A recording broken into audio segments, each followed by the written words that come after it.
Lovely. Hello, hello. It's been a minute since we've done this. I mean, you only saw me a couple hours ago, but it's been a minute since we've done this.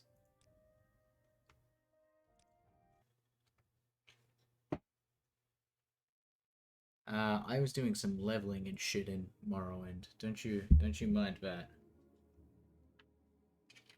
Morrowind is going to be our background noise for today. Which is an interesting pick, given how much reading there is in Morrowind. But because I will be doing non-main quest stuff, I'm okay with kind of skipping a lot of that. A lot of that reading. Let's get this cord out of here. We don't need that right in my face. I'm okay with skipping a lot of that for now.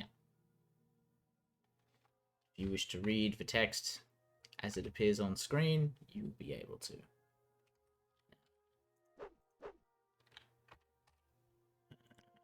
Let's just...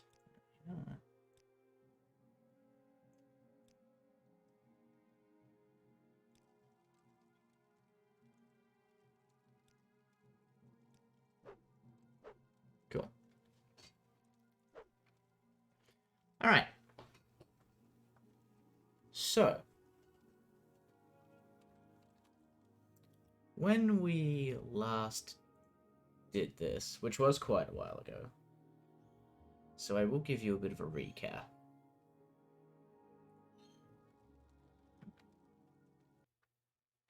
Oh, you don't like when I alt-tab you to change the volume. That's fine. That's fine, we're doing the recap. So I'll give you a bit of a recap, as much as I can, of the very intense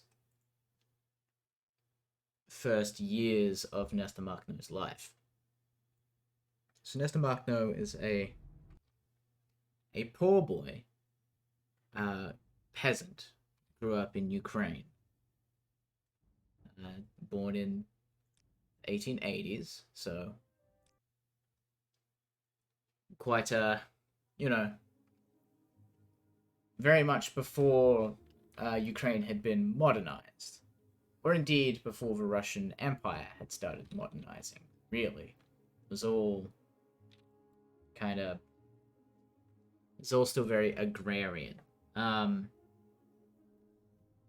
Grew up, and basically, even from a young age, thought that the whole serfdom thing was kind of dog shit. And through some chance meetings, I suppose not really chance if you create the conditions in which anarchists basically thrive. It's still a tad too loud for my liking.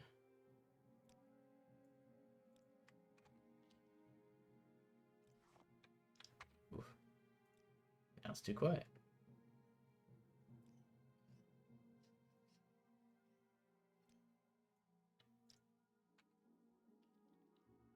Conditions under which anarchists thrive. Yeah, not really any mystery as to how. God damn it, game's gonna crash again. It's fine, you like it. As to how someone like Nesta would be introduced to someone espousing to him anarchist ideals, which kind of really gelled with him, and he thought was really cool because the conditions he lived in were awful as a peasant, or basically the peasant equivalent. So he learns of this kind of social injustice just through life, and some anarchists kind of put it into words for him. He joins a book club and gets a bit of theory under his belt and starts distributing leaflets and pamphlets and all sorts of things, and becomes very very active. Wants to promote the anarchist ideals. Obviously illegal in Tsarist Russia. Not well received. Not well received at all. So he spends quite a deal of time in prison. 7 or 8 years, I believe. And after all that time in prison, is released with the Communist Revolution, or one of the first revolutions that happens in Russia. The revolution is a bit murky about. Yeah. Essentially, the Tsar is ousted, and so Makhno is freed, as well as many of the other political prisoners who are in there with him. He returns home with a tubercular lung. Has tuberculosis. Not ideal. Not ideal at all.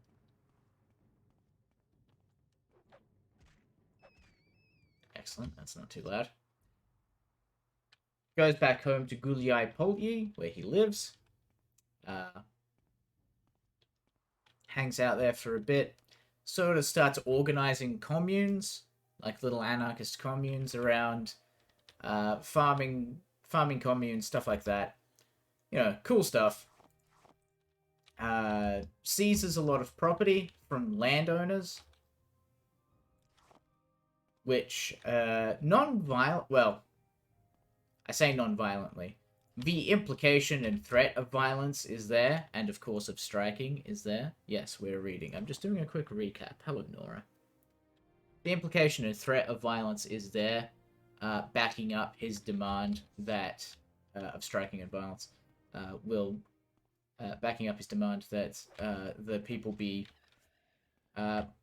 more equally included in the profit sharing of the factories they work in. Which, you know, the landowners kind of resist, but they give in. I say non-violent or without violence in the sense that, as happens in other regions, no glass pans. As happens in other regions during this sort of time of social upheaval, you know, a lot of people's solution to the problem of inequality is to kill the people who own all the stuff and then just let everyone else kind of pick through what's left. It's not how Nesta does it. Nesta first comes with a gun and a word and says that it doesn't have to be that way. And after a little bit of resistance, after trying to bluff their way out of it, the landowners do end up conceding and giving up a lot of what they've got, increasing the pay of the workers and such. And basically, what comes next is the 1917 revolution, which is kind of where we're up to. So, we pick up where we left off all those years ago, and you'll have this on the screen to keep you entertained as I read. Oh, that was really loud. I don't like how loud that was. Is that tied to music? Did I ever figure that out? I don't think I ever figured that out.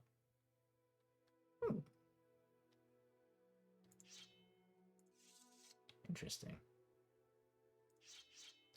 Look at that cool sword.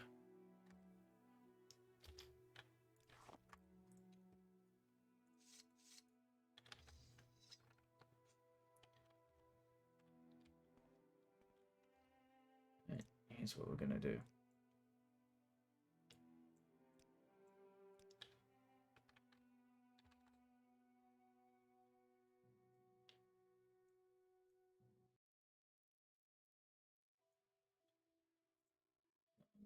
Again.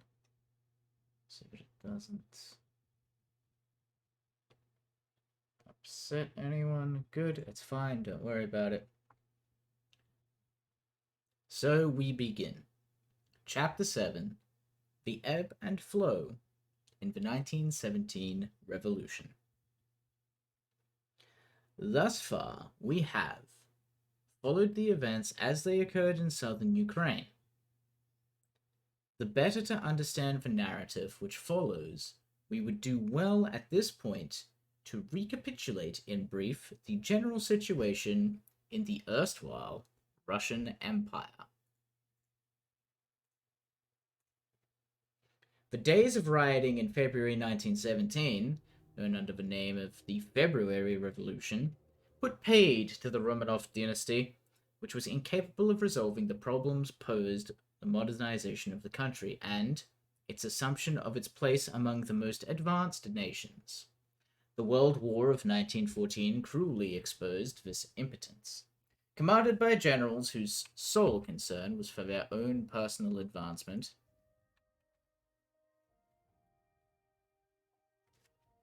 often proportionate with the number of their troops killed, poorly armed and haphazardly equipped, the Russian army had suffered colossal losses.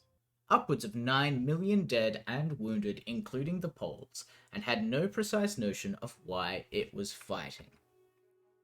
Officially, the goals were to capture Constantinople, the independence of a reunified Poland. In fact, the backstairs intrigues of French and British imperialism against the Germans could hardly but leave the Russian peasant masses cold as they profoundly yearned for peace. To that basic aspiration were added the claims of the empire's numerous nationalities and, above all, the pressure for the agrarian reform urgently desired by the peasantry, which accounted for almost 85% of the total population.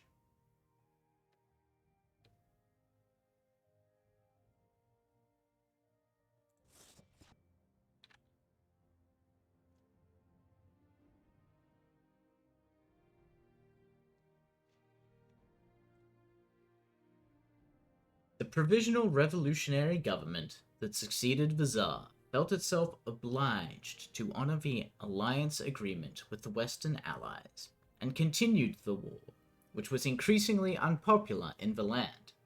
As for the urgent nationalist and land questions, it put these off until after the election of a constituent assembly.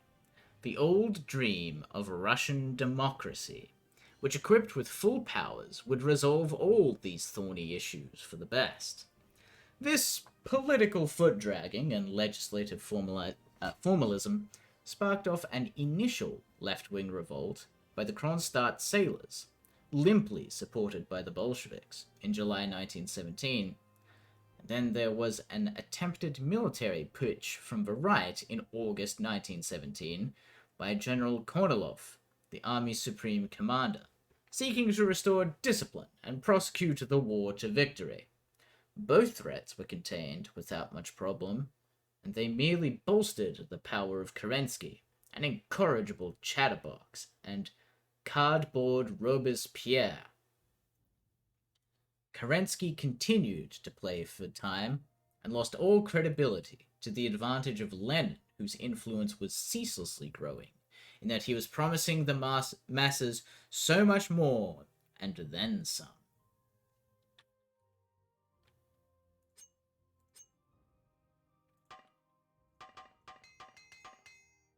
Tink, tink, tink.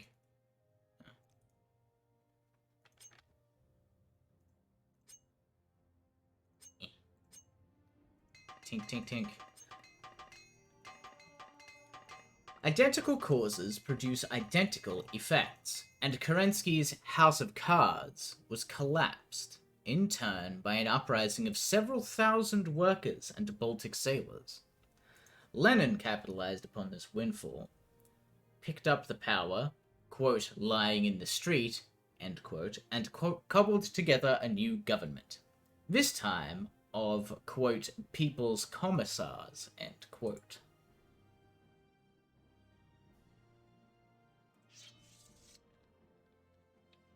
The Bolshevik coup d'etat was generally well received by working people. Indeed, the watchwords on behalf of which it had been mounted, all power to the Soviets, quote. Quote, land to the peasants, factory to the workers, end quote. Quote, immediate peace, end quote. And, quote, national autonomy for the different peoples of the empire, end quote. Could not have been better attuned to the aspirations of the populace. However, the shrewd Lenin had merely played upon these aspirations for the sole purpose of ensconcing himself in power. Once at the controls, he was to devote himself primarily to consolidation of his tenuous authority, for it seemed the Soviets and other factory committees or soldiers' committees were there for appearance's sake only, all decisions being made without any consultation with them, through decrees handed down and railroaded through by the new, quote, worker and peasant government, end quote. A de facto armistice was arranged with the Central Empires. The soldiers' committees were overseen by Bolsheviks who wasted no time in getting rid of hostile officers and generals. However, Lenin and his cohorts did not dare prevent the election of the Constituent Assembly, scheduled for late November, or over a month after their coup d'etat. The elections, the only free elections in Russia's entire history, provided the social revolutionaries with a very substantial majority, almost 60% of the votes, whereas the Bolsheviks, even by stuffing the ballot boxes in the big cities which they controlled, picked up only a quarter of the votes.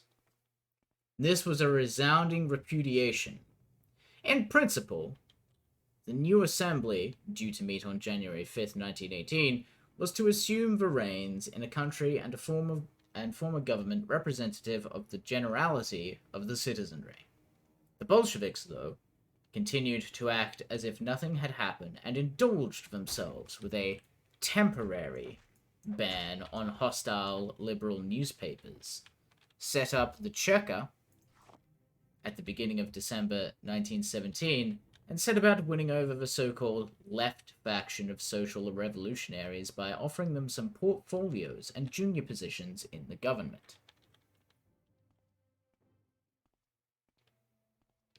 They succeeded in this latter undertaking by adopting wholesale the agrarian program of their allies and immediately declaring the land socialized, without compensation or conditions, thereby usurping the General Assembly that was to have pronounced upon this. The measure was favorably received by the peasant masses, for it often sanctioned a fait accompli.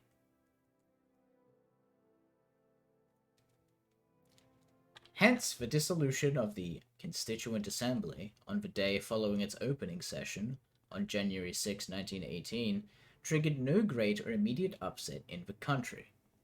Social revolutionaries and their social democrat allies, the Mensheviks, the big losers in the episode, were convinced that in the end their legitimacy would win through, and they omitted to conduct a military operation, for which they did not in any case have the wherewithal. Against these usurpers, having no wish to see even, quote, a single drop of Russian blood spilled, end quote. As an aside, Chernov, the social revolutionary speaker of the Constituent Assembly, is the source of that quote. This sort of squeamishness was to lead to an unprecedented bloodbath. The blood being shed was not just Russian, but all types. Confronted with this confused situation, several nations of the erstwhile empire realized their ambitions. Finland, Poland, Georgia, and Ukraine seceded and set themselves up as independent countries. The Don, Kuban, and Terek Cossacks, too, wished to become autonomous and to set up a Cossack federation. The Austro-German armies, hitherto observing, a watching brief, capitalized upon the situation to unleash a mighty offensive in February 1918. They forged irresistibly ahead, for the Russian army had been demobilized, and there were only Red Guards, who more readily fired on unarmed civilians than tackled real soldiers, to stop them. The Germans got to within 150 kilometers of Petrograd, passing through the Baltic lands, signed a separate peace treaty with the Central Rada, the government of independent Ukraine, and threatened the Bolshevik regime with complete collapse. Lenin insistently sued for negotiations. First of all, without annexations or tribute, and then, with his back to the wall, agreed without further ado to all conditions imposed by the people who, in April 1917, had allowed him to return to Russia aboard the famed sealed train. He had the treaty hastily ratified by his party's Central Committee, and the agreement was signed on March 3rd, 1918, at Brest-Litovsk. So just breaking from the book for a moment. Brest-Litovsk. Very interesting treaty at the time. Well, not particularly unique. A pretty bog-standard sort of imposition on the loser of a war. Interesting, though, in that the conditions you'll find are quite harsh when compared to something like, say, for example, the Treaty of Versailles. You'll find the German Empire's surrender at the end of World War One. So you'll find little sympathy, particularly from me and generally people who know what they're talking about. If you insist that perhaps the Treaty of Versailles was particularly harsh or unfair, when the Germans had similarly imposed a much harsher treaty on Russia just a few months prior. Literally the same war.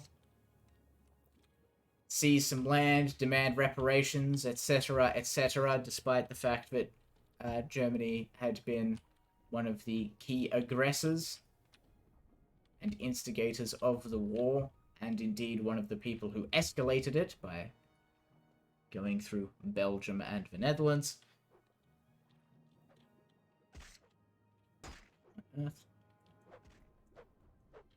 So just a bit of historical context there. Anyway.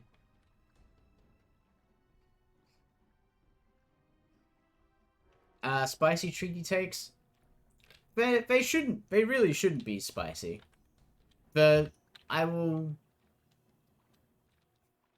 People insist that some people will insist. Some very ignorant people will insist that the Treaty of Versailles is too harsh. I, of course, counter that it was in fact not harsh enough. And to further demonstrate that point, after the end of World War II, Germany was completely bombed flat, totally occupied, and basically ceased to be an independent nation. Conditions, I would suggest, were much harsher than the Treaty of Versailles, and they haven't started shit since, so I don't know. Maybe there's something to this harsh treaty business. Anyway, this isn't about Germany. This is about Nesta Makhno. So, the 1918 Brest-Litovsk Treaty provided for the dismemberment of the former Russian Empire, i.e., formal recognition of the independence of Finland, Poland, the Baltic states, and Ukraine, which is to say of territories covering an area of 780,000 square kilometers and a population of 56 million, all of them placed under the protection of the Austro-Germans. Paradoxically, the situation worked to Lenin's advantage. The operation proved a boon to him. He had his power recognized by the Central Empires, and he had no control over the ceded territories anyway. On the other hand, this capitulation afforded him some respite during which to better consolidate his shaky authority. For Ukrainian revolutionaries, it was a real stab in the back. Their units had to let themselves be disarmed or evacuate the country and be disarmed anyway by Red Guards under Moscow's order. the Austro-Germans swooped on Ukraine, guided by their local allies and bringing in their wake all the former great estate owners thrown out the year before by the revolutionary peasantry. Almost 1 million Austro-German troops occupied the territories ceded by Brest-Litovsk. The exactions and repression of the occupiers and of the Ukrainian oligarchy quickly triggered a popular resistance movement. Dozens of local insurgent detachments sprang up to harry enemy troops, engaging in a savage war of national liberation. This was the context in which Makhno found himself. At first, he thought of resisting the invasion of the German and Austro-Hungarian troops, in all several 100,000 of well-equipped and organized soldiers. Makhno sets the figure for Ukraine at 600,000.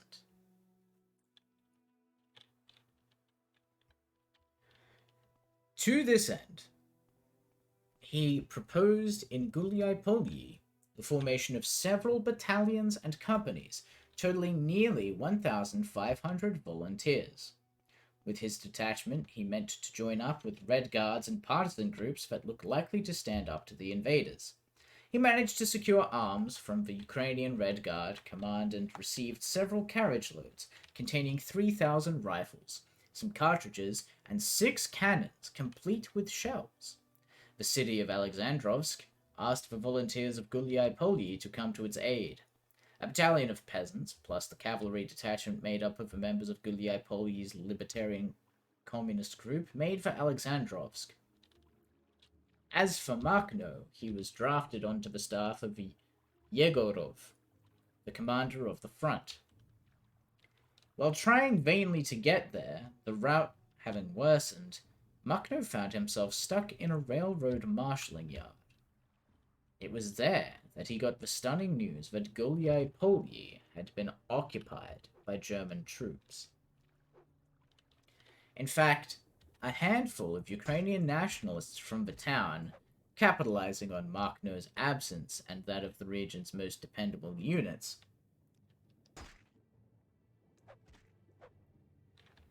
had managed to bribe the company formed by the town's Jewish community, and abetted by them had arrested the available members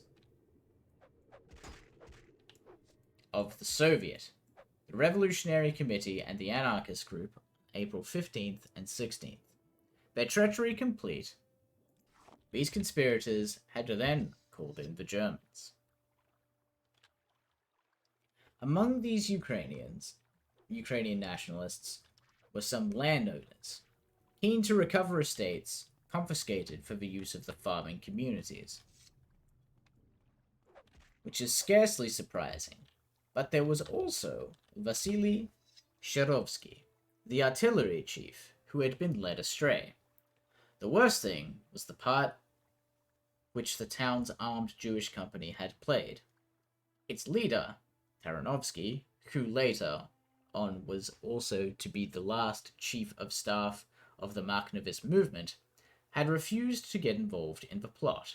His adjutant, Lemonsky, had jumped at the chance to replace him, and with the backing of the company membership, shopkeepers afraid of libertarian collectivism, their children and other young folk misled by the demagogic speechifying of Ukrainian nationalists, had carried out arrests of local revolutionaries, as well as tricking into disarming the anarchist detachment just back from the front. To make matters worse, Leon Schneider, the delegate called to order by those who had mandated him, had played an extremely active role, sacking the premises of the Libertarian Communist Group and going so far as to trample upon portraits of Bakunin, Kropotkin, and Alexander Semenyuta. Makhno was flabbergasted by the news. He was devastated that such a tiny number of conspirators, a few dozen, should have been able to undo so rapidly the achievements built up at the cost of so much effort over a year. He was immediately worried about the dangers of anti-Semitism that might be evoked in the peasants by the conduct of the Jewish company under arms. Taken aside here for a minute, this is a very important point, okay, and one of the things that speaks very much to Nestor's credit. A group of part of the Jewish community in Ukraine, in Guliapoli, had literally sold the communes up the river. Exposed them to invasion and occupation. And one of Nestor's first thoughts, certainly correctly concerning him, was that people would use this as an excuse to be anti-Semitic. Obviously, as a lad, he was smart enough to realize that the actions of that company should not be enough to condemn the entire Jewish community, but also probably realized that that's very much any excuse, really, for the anti-Semite to vilify the Jewish community. So, good job, Nestor. Bad job, anti-Semites. Moving on. He wanted to get home, but was talked out of it, for the Austro-Germans were already in control of the commune, and he would have been shot out of hand, and then thought up a title for an appeal that he set about drafting. Quote, "The traitor's soil and tyrant's conscience are as black as winter's night. Yet the enemy troops' advance was lightning fast, and, in order to avoid encirclement, the partisan groups to which he was attached fell back to Taganrog, port and railroad junction at the Sea of Azov. Toward the end of April, a conference drew together all the anarchists from Guliapolye and its environs, who had managed to reach Taganrog. The situation was reviewed, and it was decided that some of them should make a tour of revolutionary Russia in order to gauge the difficulties that she faced. Otherwise, the others were to remain behind to work on clandestine organization of revolutionaries. A rendezvous was set for late June, early July, a time that it was reckoned would be favorable for a return to Guliapolye and the initiation of a general uprising against the occupiers and their allies.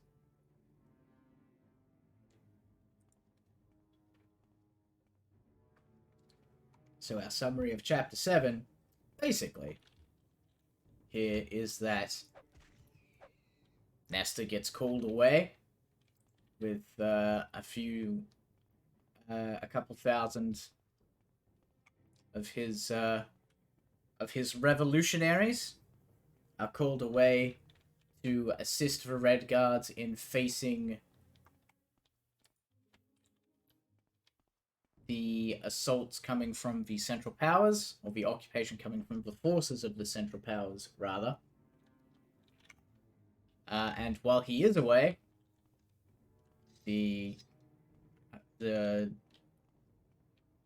several of the people who felt hard done by the anarchists took the opportunity to invite Austro-German troops into Guliapolye and use that moment of his absence, of the absence of troops, to occupy the area.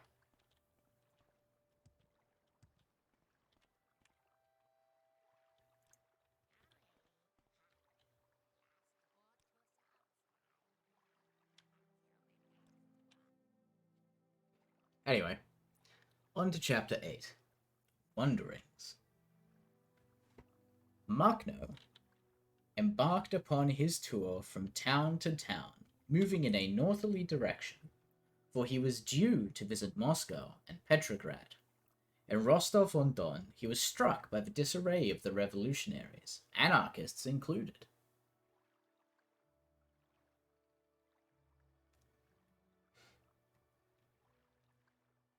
In Tsaritsyn, he came upon his fellow communards from Guliapoli who had time to escape the vengeance of the estate owners. He saw again his companion, Nastia, pregnant and to giving birth, but with a heavy heart had to leave her to continue his travels. I guess. Along the route, he witnessed disturbing scenes. Quote, revolutionary, unquote, authorities, arbitrarily and systematically disarming all autonomous partisan units on threat of shooting any who refused to abide by their ukases. In particular, he was an eyewitness to a confrontation between the partisan groups of Petrenko, an active but non-aligned revolutionary, and Cheka units. The latter had been routed, and Petrenko could have taken control of the situation and cleaned house, but he magnanimously declined. Whereupon the authorities sued for negotiations, during which they treacherously had him arrested before disarming his unit. Petrenko was shot a short time later on some trumped-up charge. At this time, the attack upon anarchist associations all over Russia was mounted in a concerted way. Their premises were wrecked, their publications banned or tolerated only on specific draconian conditions. Their accused were either jailed or shot on a variety of pretexts. The Bolsheviks and their left social revolutionary allies rid themselves of their troublesome companions. And indeed, of all those who might challenge their arrogation of power.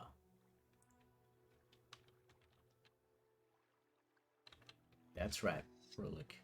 Book Club Baby. Sup. Everywhere, Makhno came to appreciate the revolutionary faith and commitment that motivated workers, but also their lack of clear-sightedness regarding the ever-increasing, quote, prerogatives, end quote, of, quote, revolutionary government, end quote. He saw at work certain so-called revolutionary elements made up of artisans, shopkeepers, and D-class workers, many of them Jewish, and who, for all their belonging to revolutionary groups of every hue, anarchist ones included, were wheelers and dealers in the circles of power.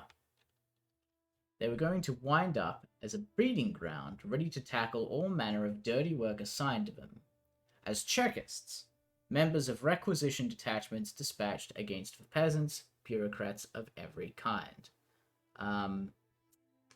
Going to take an aside here very quickly to just clarify something. I don't know if I've mentioned this before.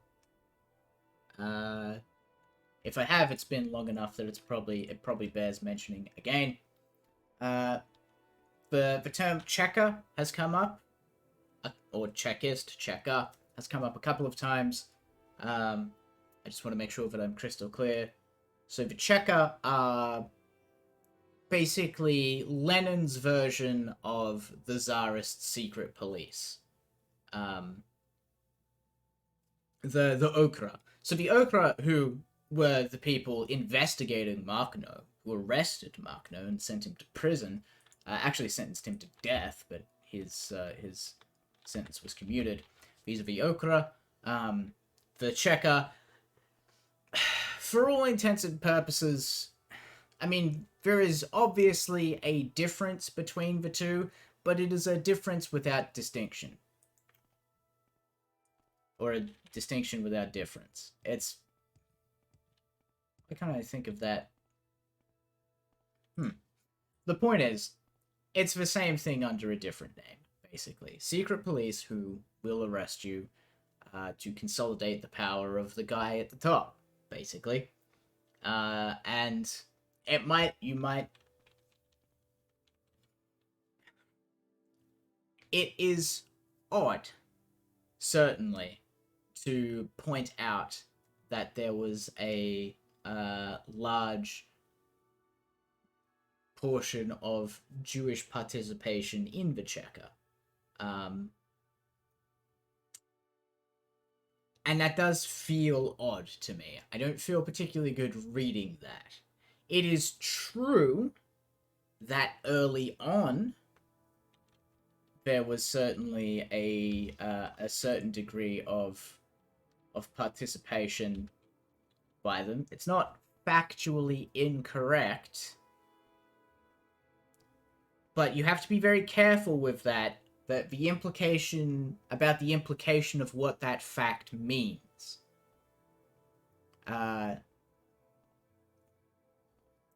It's more, the implication is more that they were in positions of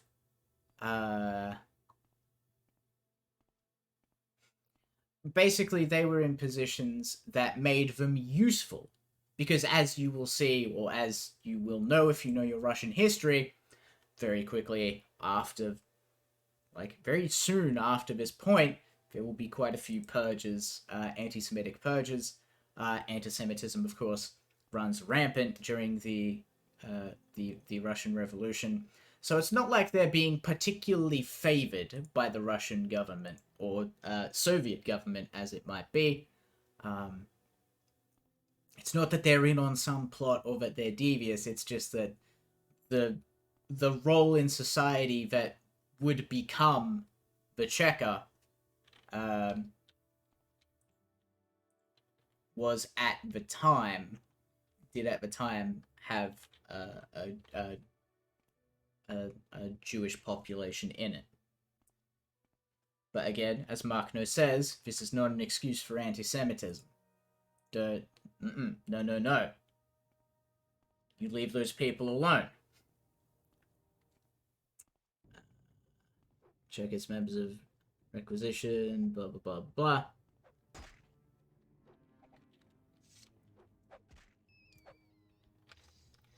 So, back to the book. The sad revelations led Machno to wonder if, quote, the revolution is not destined to perish by the very hand of revolutionaries. In the way of its development stands an executioner, sprung from the revolutionaries' very own ranks, the government of two revolutionary parties which, for all their titanic endeavors, cannot confine the whole of the broad, deep life of the worker within the narrow compass of their teachers, end quote. He saw that these, quote, institutional, end quote, revolutionaries were made of, who placed themselves athwart the road to liberation of the masses in revolution. I don't know what that word means. I've never seen that word. From side to side, across, in opposition to. Okay. The more you know.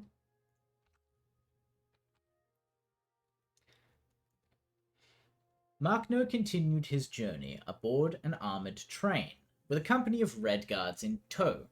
He saved them from capture by the Don Cossacks at a halt. The Cossacks surrounded the train and prepared to swoop gently upon the passengers.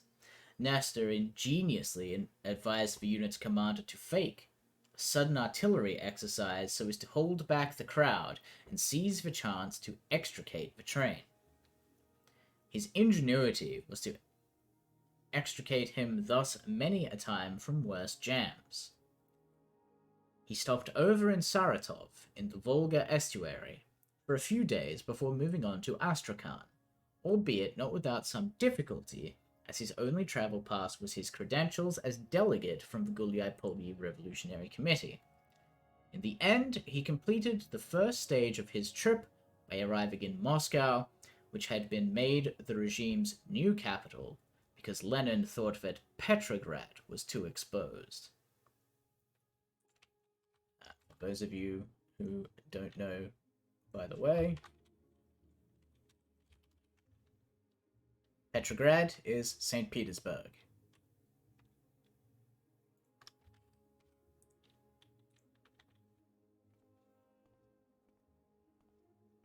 All of the personalities of the new regime and the officially approved revolutionary groups were there.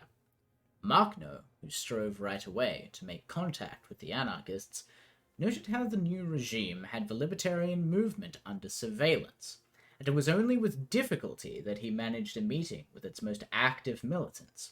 Attending rallies, he listened to Menshevik Martov, to Trotsky, the Commissar for War, and to the anarchist Alexei Borovoi, who fired him with enthusiasm. Uh, Fired him with enthusiasm as in lit an enthusiasm in him, not terminated his career.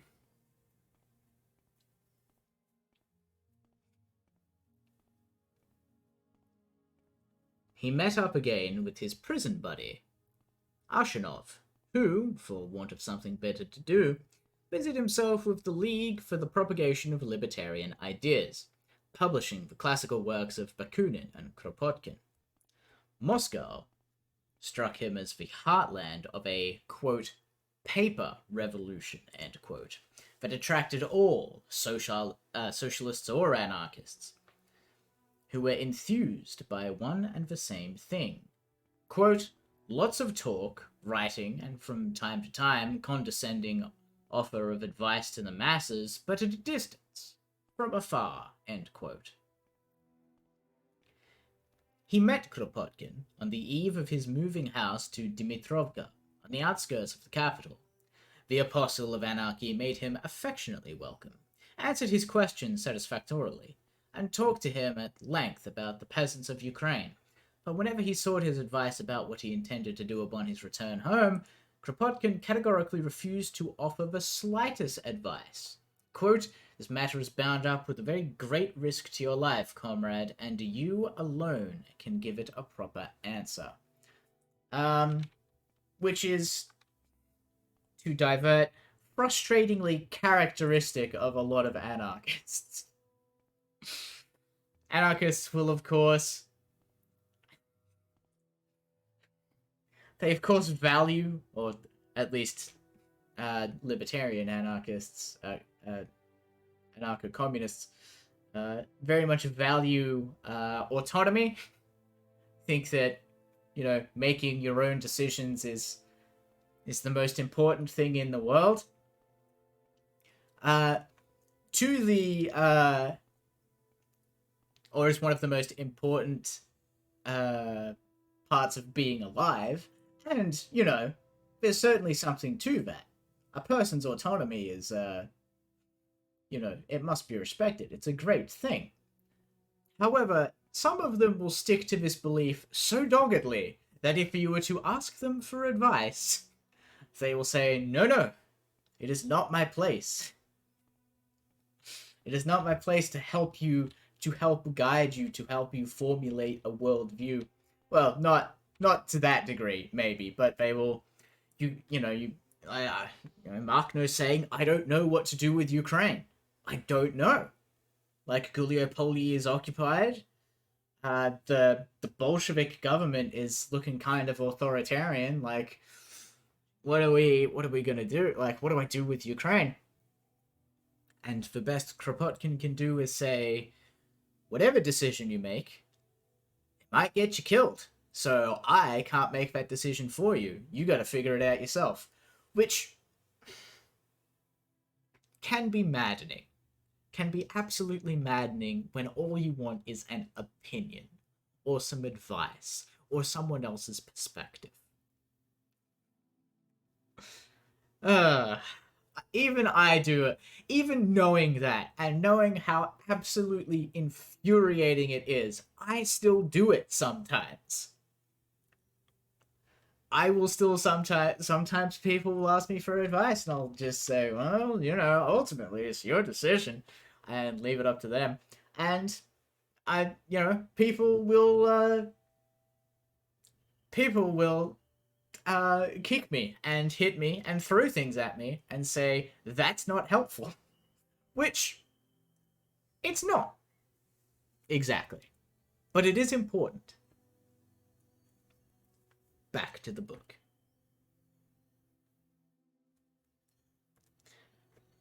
At their leave-taking, the old anarchist told him, Makhno, that, quote, struggle is incompatible with sentimentality. Self-sacrifice, tough-mindedness, and determination triumph over all on the road to the goal that you have set yourself, end quote. The theoretician of libertarian communism had assuredly discerned Nestor's strong personality and noted his tendency to get a little carried away. Otherwise, there is no accounting for the author of Ethics having so bizarrely vetoed sentiment from the revolutionary struggle. It was probably a recommendation that Machno not let himself be distracted from his goals. In any event,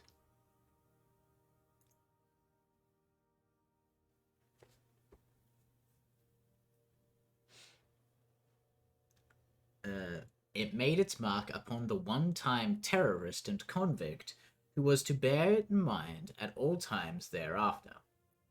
A short time later, Kropotkin sent him a message urging him to, quote, take good care of himself, for men like him are all too rare in Russia, end quote. Which just goes to show the regard he had inspired in his venerable elder, as well as the perspicacity of the latter. Chapter 9. An Interview with Lenin. Well, actually, let's just quickly look back at Chapter 8. So, what we learned from Chapter 8 is that, yes, Nestor has been sent abroad, basically, to do his best to learn about, you know, the movements in the world.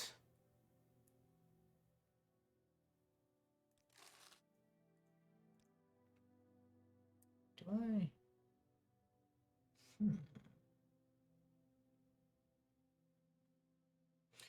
Yes, to learn about the movements in the world. Says himself about, goes, kind of just gets like a who's who and what's what of what's happening during the Russian Revolution. Basically to gather information so that when he goes back to Gulyay Polye, he learns a little something, or he understands how the other communes are organized, and can maybe better organize his own commune, bring that knowledge back with him. In that time, he's lucky enough to meet Kropotkin. They have a nice little chat. Kropotkin does the closest thing you'll get an anarchist to do that approximates giving advice or helping someone make a decision. And basically he's on his way. But we are starting to see that while Makhno's movement in Ukraine has, as I've mentioned before, been fairly even-handed in its dealing with the landowners and the capitalists who own the bourgeois,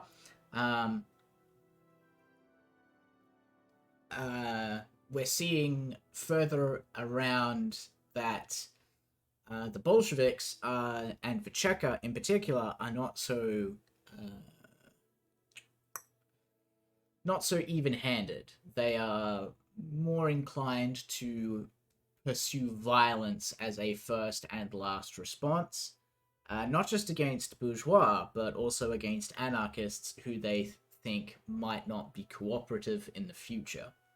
And, you know, with I believe this book was written in the 80s, so with about 40 years of retrospective, you know, over 100 years of retrospective from the time that Makhno was seeing it, we of course know that, yes, the Bolsheviks will go on to basically disregard anyone, any movement, socialist, anarchist, communist, whatever, as long as if it's not going to answer to the Bolsheviks, they will do their best to crush it and probably shoot a lot of the people involved. Because that was the style of... And a lot of people think that, like, that comes about with Stalin. This is happening under Lenin. Makhno is going to go meet Lenin. Lenin, you know, when you're first kind of introduced to the, like, pathway that the Russian Revolution takes, you'll kind of get the idea that, like, oh, Lenin's a revolutionary, and then Stalin fucks it all up, like seizes power and fucks it all up and makes it awful for everybody. Lenin starts as kind of like that. He starts as kind of a revolutionary, and once he has power, immediately begins descending into authoritarian madness. Basically, just puts on the crown. Um, will do whatever it takes to consolidate power, um, with people like Trotsky at his side. Yeah, it's it's not great. He is not distinct from the man that Stalin would be. Is the point I'm trying to get across? He's not a man who's afraid to use the truncheon. Anyway, Chapter 9, Interview with Lenin. Makhno went on frequenting Moscow's revolutionary haunts and paid a visit to the peasant branch of the Central Pan-Russian Executive Committee of Soviets. In short, he briefed himself so well that he had no further need to continue his tour as far as Petrograd, and he decided to make back to Ukraine. However, he needed some phony identity papers if he was to cross the border established between Russia and occupied Ukraine. He had made up his mind to apply to the bureaucratic center, the Holy of Holies, in the Kremlin. Passed from bureaucrat to bureaucrat, he eventually wound up before Sverdlov, the chairman of the Central Executive Committees of Soviets, with whom he engaged in a discussion of the overall situation in the country and Ukraine.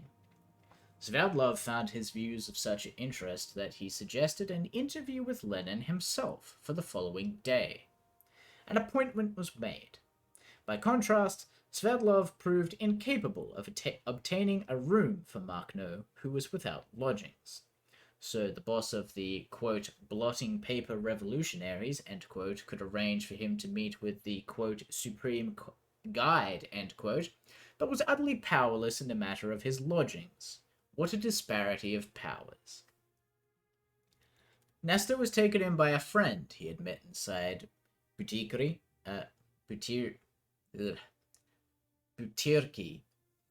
and back he came the next day, brandishing all his passes. Lenin welcomed him, quote, paternally, end quote. He took him by the arm, placing a hand on his shoulder, and had him sit in a comfortable armchair. Then he set about questioning him minutely. From where did he come? How had the peasants of the region understood the slogan, all powers to the local Soviets? How had they reacted to those who were against this watchword, especially the Ukrainian nationalists? Makhno answered that the peasants had understood the watchword as the expression of the consciousness and will of the workers themselves, that the village, district, or regional Soviets were merely the units of a revolutionary rallyment, and of self-managing economy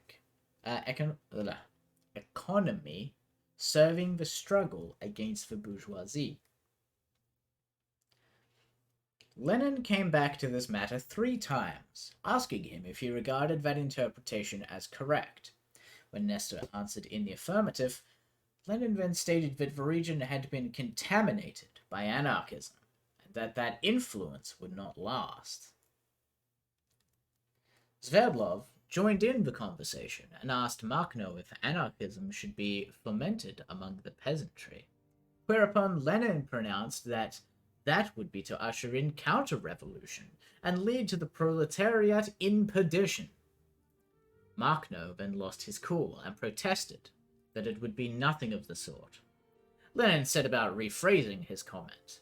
In his eyes, anarchists, having no large-scale organization of any substance, could not organize for proletariat and poor peasantry, and thereby safeguard the revolution's gains. The conversation moved on to the activities of the Red Guards, for whom Lenin had a high regard. Pulling no punches, Makhno gave him an eye-opener by explaining that unlike the partisans who fought deep in the countryside, the Red Guards preferred to hold the railway lines, staying aboard their armored trains and raking their heels at the first sign of danger. That was why the populace, never having laid eyes on them, could not lend them their support. Lenin concluded from this, oddly enough, that the creation of a Red Army was the best solution, and then launched into a diatribe against the idealism of anarchists, which would lead them to neglect the present for the sake of the future. Quote, "The anarchists are always full of self-denial and ready for every sacrifice, but as fanatics and long-sighted, they see only the distant future and ignore the present." End quote. Yet Lenin begged Makhno not to think. He was applying this thought to him, for he looked upon him as a man, quote, "with a grasp of realities and the necessities of our age." End quote. If only Russia could boast of one, quote, third of anarchists of his ilk, end quote. That should probably be, quote, 1/3 of anarchists of his ilk, end quote. The communists would be ready, under certain conditions, to march alongside them and cooperate for the sake of free organization of producers. The communists would be ready, under certain conditions, to march alongside them and cooperate for the sake of free organization of producers. I feel like that needs a little bit of extra emphasis, because, again, with our century of retrospective, we understand what that means. But that is a sinister thing. Soothed by these fine words, Makhno felt welling up within him a feeling of profound regard for his interlocutor, of whose acrobatics, chicanery, and opportunist U-turns he as yet knew nothing.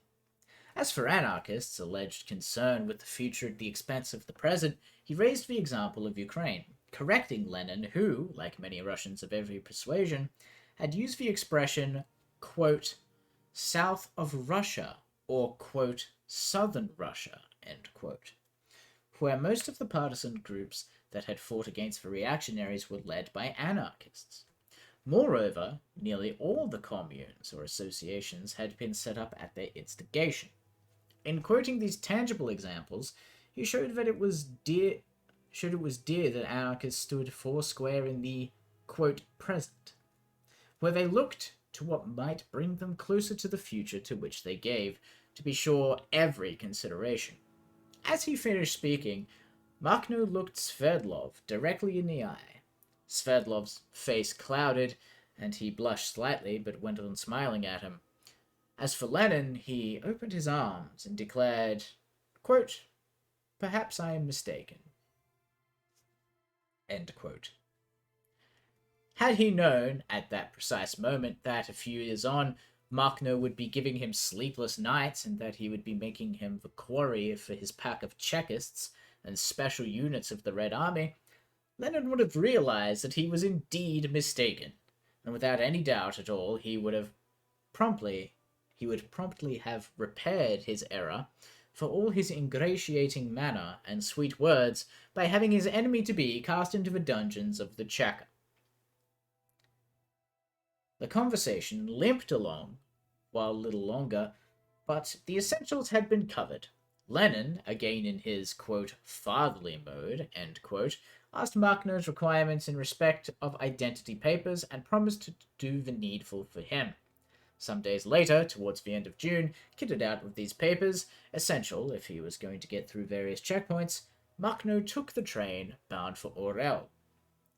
His month-and-a-half-long tour, which had taken him across the country, had enabled him to take, quote, "the temperature of the revolution," end quote, gauge the weakness of the anarchist movement, a weakness both organizational and, due to the depredations of the Bolshevik authorities, observe the, quote, "leading," end quote, echelons, meet with the most influential personages, in short, to formulate an exact idea of what had been done, and of all that remained to be done, in order to keep the revolution on the right course.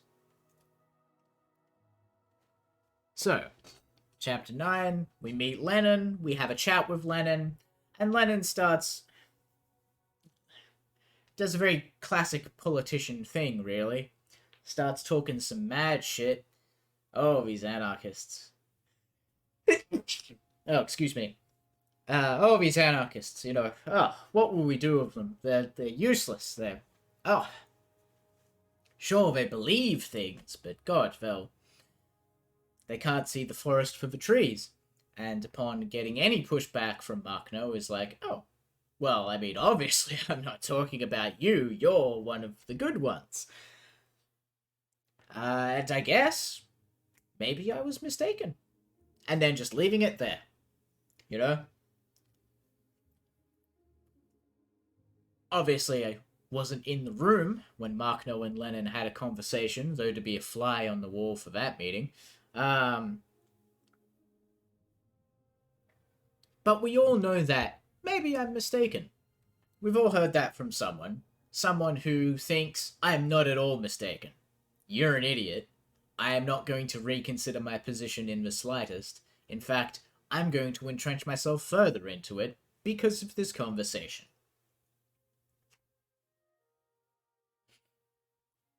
But, such is such is the way when dealing with people with power. So he meets Lenin, they have their conversation. Machno is not put off by Lenin. Mostly because he doesn't fully know the kind of man that Lenin is going to become. Yet. Um, and likewise, Lenin is happy to kind of schmooze with Machno because he thinks, oh, Machno is just like a regional celebrity. Um, he's obviously got some goodwill that I can cash in a bit later, if I so need. Um, maybe I can use him to consolidate my power elsewhere. We'll see, what my needs are as they arise. We'll see what can Machno do for me, basically. This is Lenin's approach to this conversation. And of course, he puts on a good, as the book mentions, fatherly figure, fatherly, paternal kind of airs, because, the idea, of course, the idea of a paternal figure in a revolution is always, that's always your good, that's a good kind of wake up point. That's when you need to be like, ah, what's going on? Particularly in these older revolutions, because, traditionally, a paternal figure, a head of the household, is someone who is in charge, who basically owns everyone else who lives in the house. In the old days, and still to a degree in some places in 2023, a paternal figure is seen as someone who is in charge and basically owns everyone. It's a you provide for them, of course. You care about their well-being, but they are yours. They are things. They are your things. So if your revolution has a paternal figure, that's when you're getting less into revolution territory and more into cult territory. When you're starting to look at someone as a father figure, or when someone starts rather encouraging people to see them as a father figure, that's when you start knowing some shit's up, and that you need to begin being very suspicious of the people involved.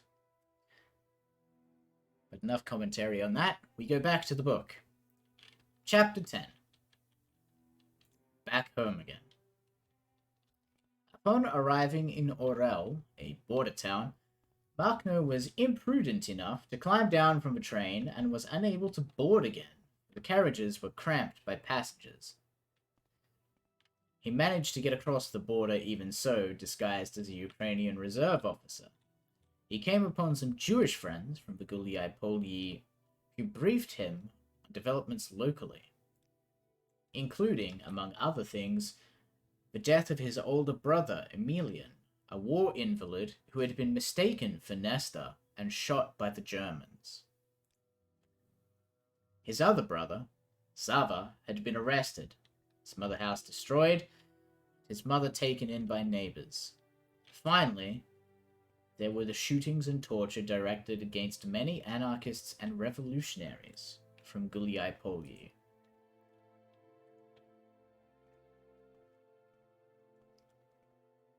Although devastated by these initial reports, Nestor steeled himself. He was among his own, the peasants of Zaporozhye, loyal to their age-old yearnings for emancipation. Can I get pronunciation on that word, actually?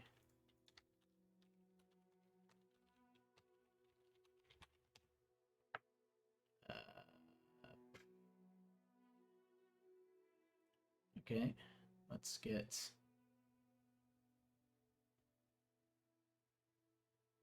Ukrainian. Hope this isn't super fucking loud. Zaporizhia. Zaporizhia, alright. Close, but not quite. I was. He's probably closer than me. Let's take his pronunciation over mine.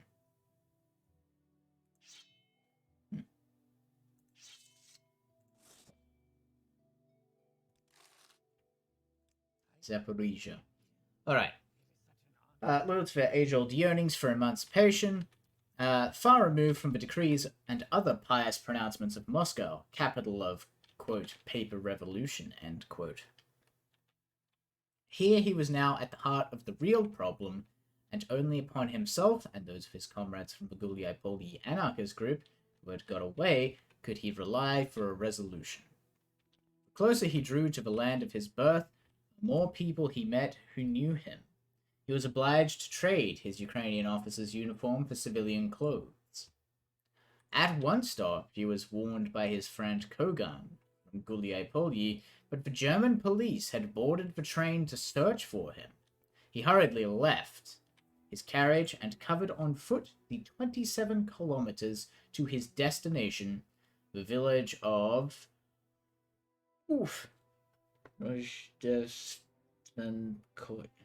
Koyi? Zaporozhye. Rozdevstan. You know what?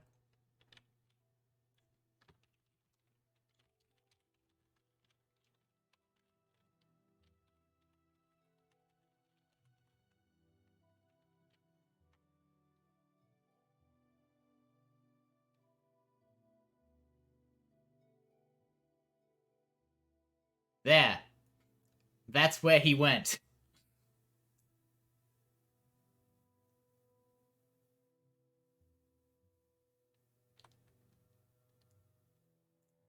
I guess we've changed the pronunciation somewhat, but there we go.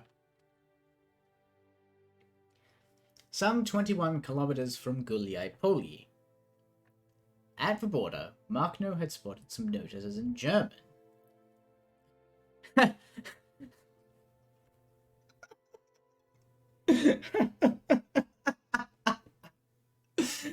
Sorry, that was really funny.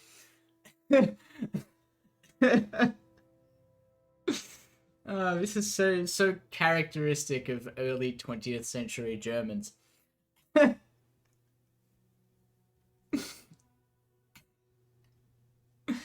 the border, Makhno had spotted some notices in German.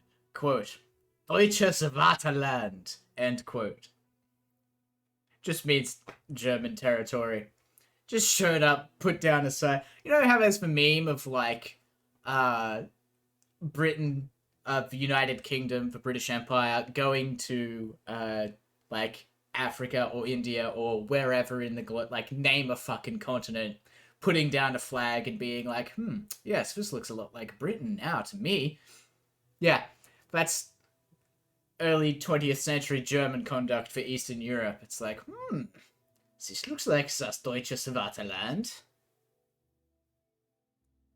Hammers in sign. And now it is.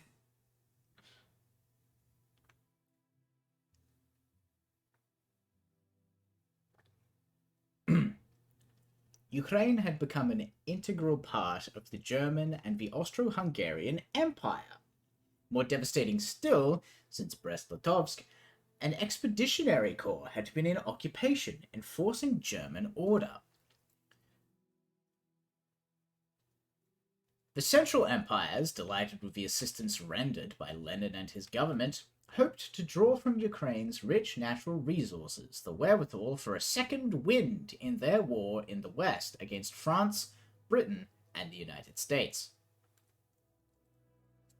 The Ukrainian National Assembly, the Rada, being regarded as insufficiently compliant, had been removed from power on March 29, 1918.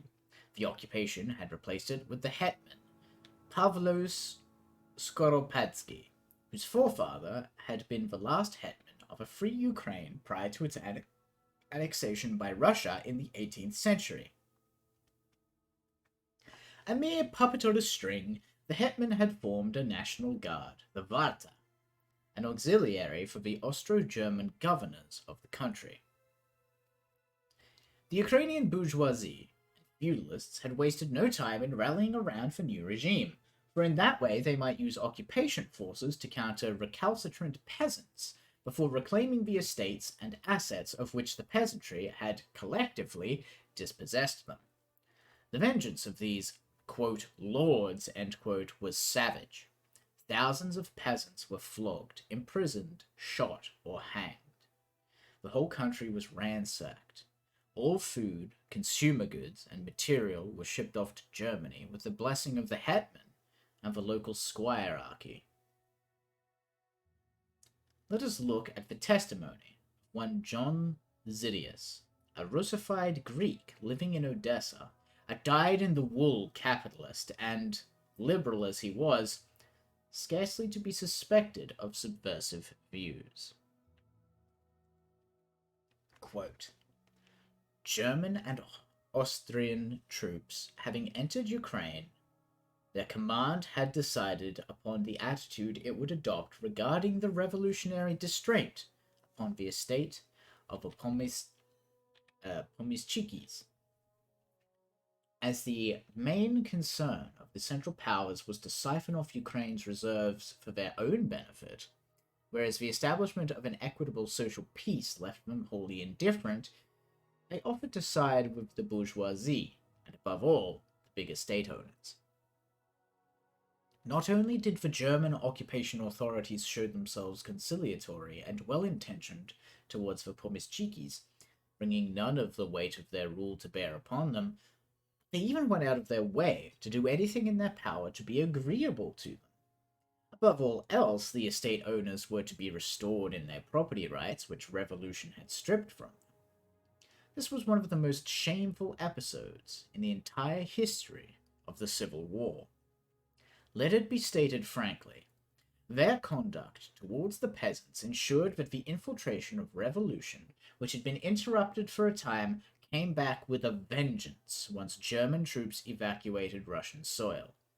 Many landlords did not bother to reinstall themselves on their former estates, but, abetted by German and Austrian troops, set about divesting the peasants of their land and their assets. In cruelty and cynicism, their reprisal raids outdid the famous expeditions of Tsarist times, especially as the Austrian and German officers who commanded these detachments claimed a percentage of the booty. Thus, a detachment would arrive in a village of the instruction of the Pomyschik. A collective note was presented to the peasants, demanding the return of given quantities of livestock, tools, chattels, etc. The raid complete, the German or Austrian officer would pocket 10% to 20% of the value of the restored assets. It goes without saying that the German military, educated to the most profound concept for the contempt. Sorry, I'll try that sentence again. Educated to the most profound contempt for the Russian people, were very appreciative of these sources of income and shrank from no measure, no matter how brutal, likely to generate them. But the reprisal expeditions were marked by hangings and shootings. Executions dispensed with any sort of proceedings. The venom of the landlords cared not a jot for it, and the German officers gladly washed their hands of any show of a trial. They shot and hanged without any pretense of trial, often not even bothering to check the identity of the defendant. The landowner or his agent had merely to declare that such and such a peasant had been involved in confiscation of his estates for the culprit to be summarily executed. One can readily appreciate the rancor that built up in the souls of Ukrainian peasants, and what hatred and revenge such barbarous execution engendered against local landowners.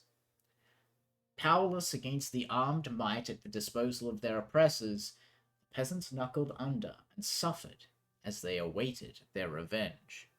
End quote. So, actually, I'll mention that later as it becomes relevant.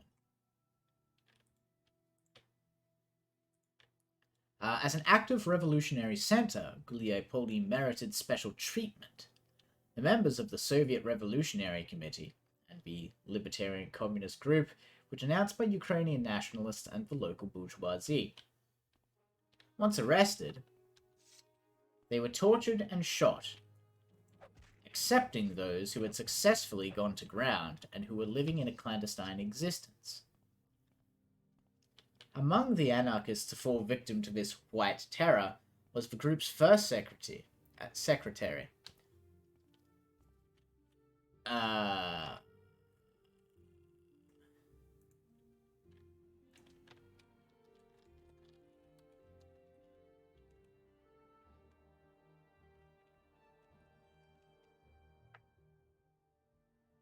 Nope. Not significant enough to get your own entry in a Wikipedia page? Fair enough. That name. Mosh Kalinichenko. I should be careful about what I Google.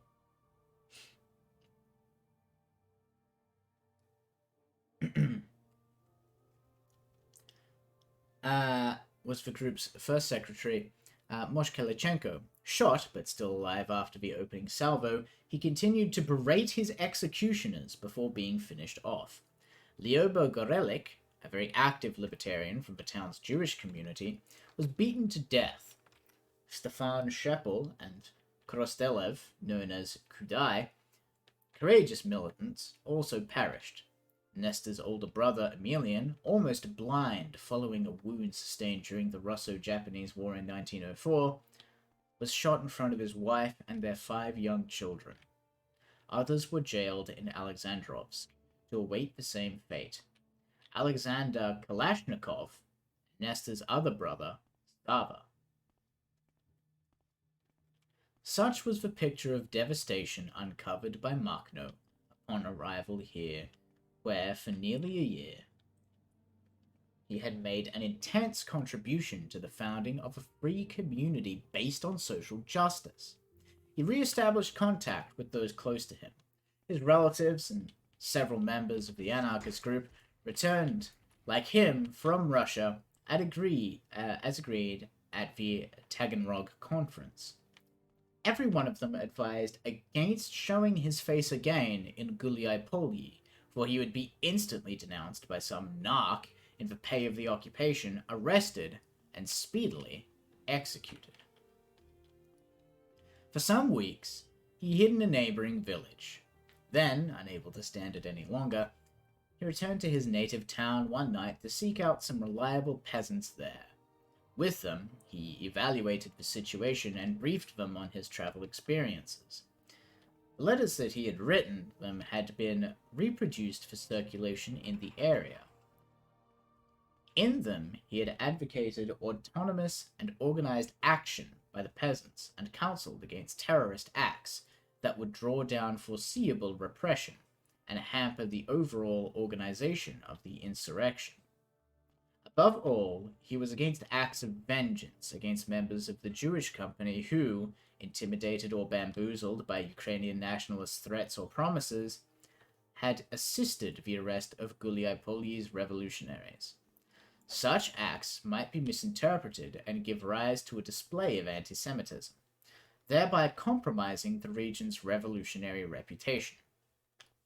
However, he was unable to prevent sentence being passed on Leon Schneider, the group's renegade, although Schneider had completely vanished. He also managed to set aside the case of Vasily Sharovsky and Taranovsky, who, caught up in the conspiracy in spite of themselves, had probably dissociated themselves from it and had since bitterly regretted their passivity in not opposing it.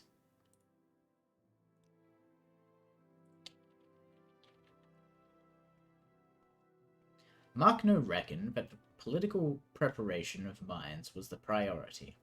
He zealously peddled the idea of a general uprising against foreign and native-born oppressors. He did not rest from holding get-togethers, small meetings at which he advocated, in light of this idea, mobilization of local detachments of insurgents. His presence was reported to the authorities, and he was obliged to quit Guliai-Polyi.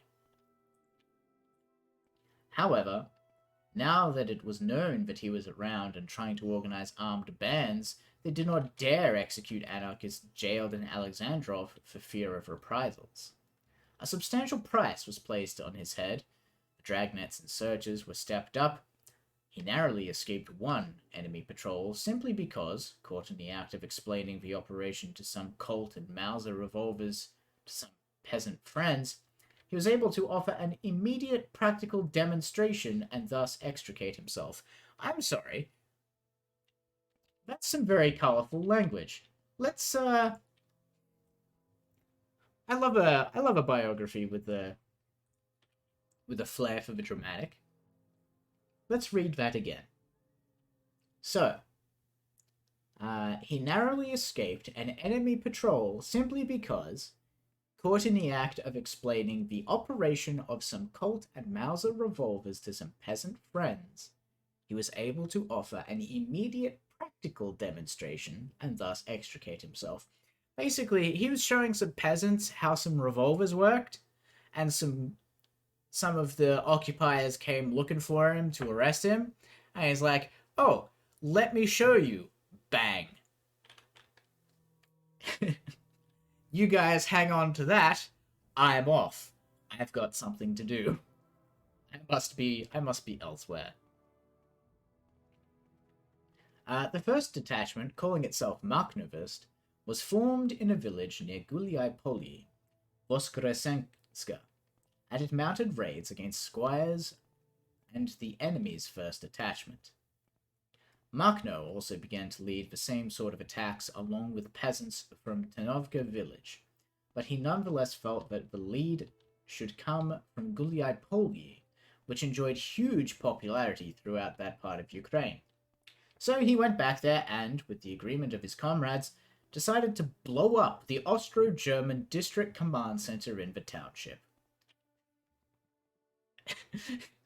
Dressed as a woman, a comrade from the group, Isidor Luti, alias Petya, who was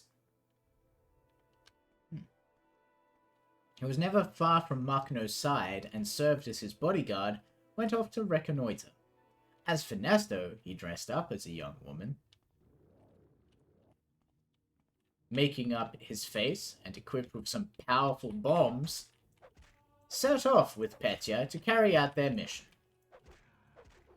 Only the presence of some women and children in the room, where the targeted officers were, altered their plans, but Nestor had trouble getting Petya to accept this.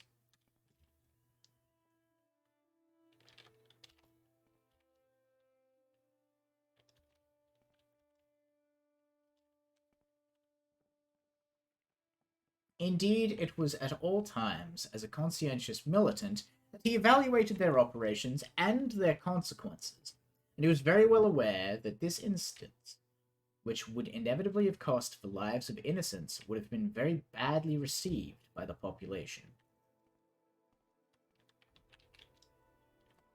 That's a shame. He went to all the trouble of dressing up as women, and they didn't even get to blow up a bunch of Austro-German officers. Maybe next time, guys. Chapter 11. The Beginnings of Partisan Warfare. Oh, Chapter 10. I mean, he's basically returned to Gallipoli. He's gotten a bit of a lay of the land, and he has decided that Gallipoli is going to resist, but they're going to resist in a meaningful way. They're not going to just randomly, take random acts of vengeance that will lead to like cycles of reprisal killings.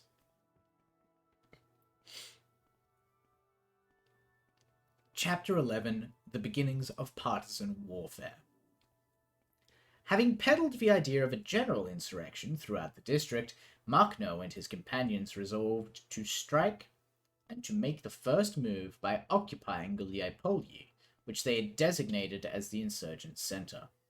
On September 22nd, 1918, Nestor and his fellow members of the Gallipoli anarchist group, Alexei Marchenko, Semyon Karetnik, Petya Luty, Andrei Semenuta, the last brother of Prokop and Alexander, the founders of the group, and one former Ryabko from elsewhere, began their odyssey along with 7 peasants from the villages of Ternovka and Vasilevka.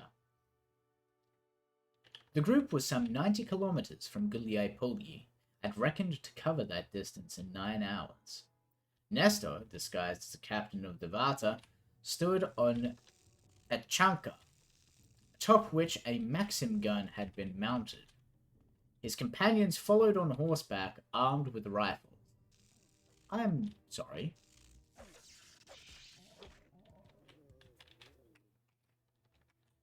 I need to make sure I know what that is. Because if...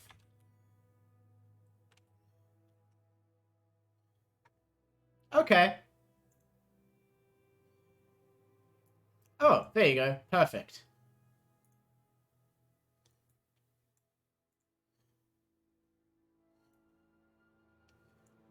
This.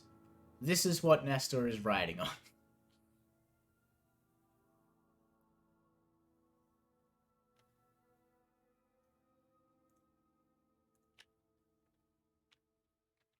It's a pretty sick ride. His companions followed on horseback, armed with rifles. They quickly encountered a genuine Vata unit. Taken in by his splendid uniform, the hetman's guards let them get within 30 meters, whereupon Makhno stood up on the tachanka and called upon them to drop their weapons. They made as if to rally, but a burst of fire from the Maxim gun, aimed above their heads, forced them to reconsider. Nestor proceeded to question them, passing himself off as a captain specially detached by the hetman to track down revolutionaries in the district. Reassured, the commander of the Vata detachment supplied him with full intelligence concerning the Austro-German forces in the area, their quarters, their strength. Moreover, he boasted of his own exploits in their oppression against the recalcitrant peasants of the region. Dropping the pretense, Makhno then disclosed his true identity, to the amazement of the hetman's soldiery. They fell on their knees before him to beg his mercy and tried to bribe him with promises of hefty sums of money. Having no proof of their misdeeds, Makhno decided merely to tie them up and dump them out of sight like that off the road, until they might be freed by shepherds or might free themselves. This, lest they give away his presence too soon. In so doing, he revealed one of the characteristic features of his personality. Outside of combat, he was always to abhor bloodshed, and was to resort to it only when pushed to the limits by the atrocities of the enemy. But the Vata Guard, panicking, took to their heels, whereupon the Makhnovists were obliged to cut them down. Not far from there, they came upon a local police chief, who called them to explain the meaning of the shots he had heard. In view of his insistence in citing the authority of a hetman, Makhno had him hanged for the highest cross in the nearby cemetery, displaying a placard bearing the inscription, "One should fight for the emancipation of the workers, not for the executioners and oppressors." I'm sorry. Not far from there, he came upon a local police chief who called him to explain the meaning. All right. That's an odd It is an odd sentence to immediately follow from, Nestor has a habit of displaying mercy outside of combat, and Nestor had this police chief hanged.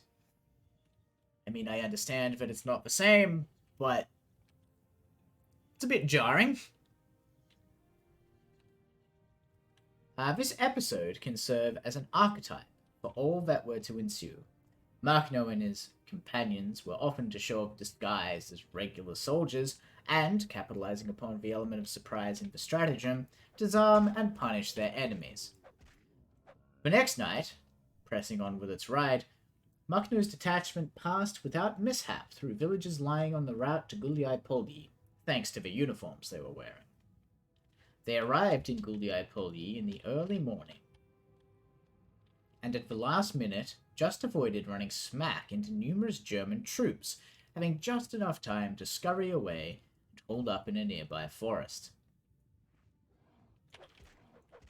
There, they came upon some shepherds, who informed them that the German authorities and their native-born allies were everywhere, spreading a rumor that Markno had retreated to Moscow after having robbed the peasants of Guliai-Polyi. He had supposedly bought himself a luxury home and was living high there. He was even shown a leaflet written in Russian and Ukrainian with words to that effect. The bigger the lie, the better it works, professional lies sometimes tell themselves. This was the source of the Markno rumor that was to spread just as the Marknova struggles assumed larger dimensions.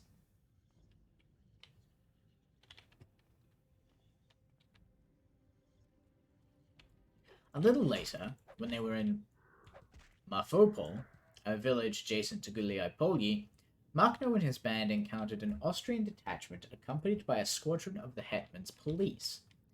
Markno threw them off the scent by starting to flee from the village. He did so the better to expose his pursuers, then cut them down with the machine gun. Among the survivors from the enemy band, the Guliai-Polyi police chief, who had distinguished himself in the repression against the peasants, was instantly executed. Among the other prisoners were 2 Ukrainians conscripted against their will into the Austrian army. Markno dictated a letter to them for translation into German, for distribution among the troops. He urged them to disobey their officers and cease all participation in the repression of the Ukrainian working people, and to go home and carry out their own revolution. If they persisted in following their officers, they would then have to face the vengeance of insurgents, who would make no distinction between them and the butchers of peasants.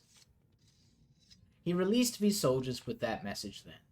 There being limits to his trust, he made off with his group first in one direction, and then, once out of sight, swung around and stopped in a nearby village, Shanzorovka, some 17 kilometers from Guliai-Polyi. The next day, the Austro-Germans took severe reprisals against the Marfopol peasants. The day after that, seizing upon the absence of the bulk of the enemy force, Markno entered Guliai-Polyi, scattered nearly all his men throughout the district, charging them to raise the peasants, and stayed behind in the town with just 7 men. A local assembly was held the following night with 400 inhabitants attending. Discussions centered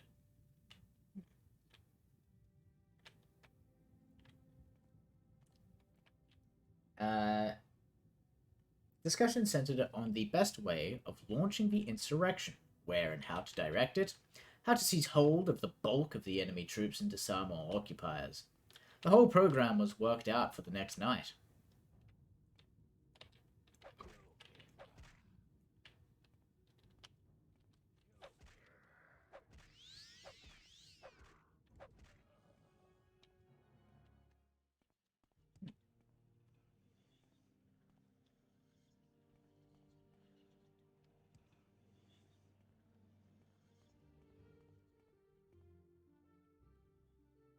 The whole program was worked out for the next night. Meanwhile, Markno wrote 2 proclamations for distribution just as soon as Guliai-Polyi would be under the complete control of the insurgents. As scheduled, the following night, the insurgents seized control of the area with great ease and no casualties on their side. They were in control of the post office, telephone exchange, railway station, and the access routes to the town. Makhno's two appeals were printed, 7,000 and 20,000 copies respectively, and quickly distributed and followed up by insurrectionary acts throughout the whole region. A revolutionary committee was appointed forthwith, and a telegram written by Makhno was dispatched all over Ukraine.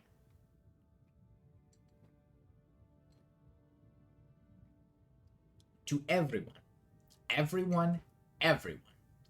The Gulyai-Polyi District Revolutionary Committee announces the seizure of Gulyai-Polyi by the insurgents. There, the power of the Soviets has been re-established. We declare a general insurrection of the workers and peasants against the butchers and stranglers of Ukrainian revolution, the Austro-Germans and the Hetman's Guards. The Austro-Germans recovered a few days later and marshaled significant forces around Gulyai-Polyi. Makhno and his companions decided against digging in there and resolved to evacuate the town, letting it be believed that the populace had complied without actually supporting. This in order to forestall reprisals, such as had occurred at Mafapol.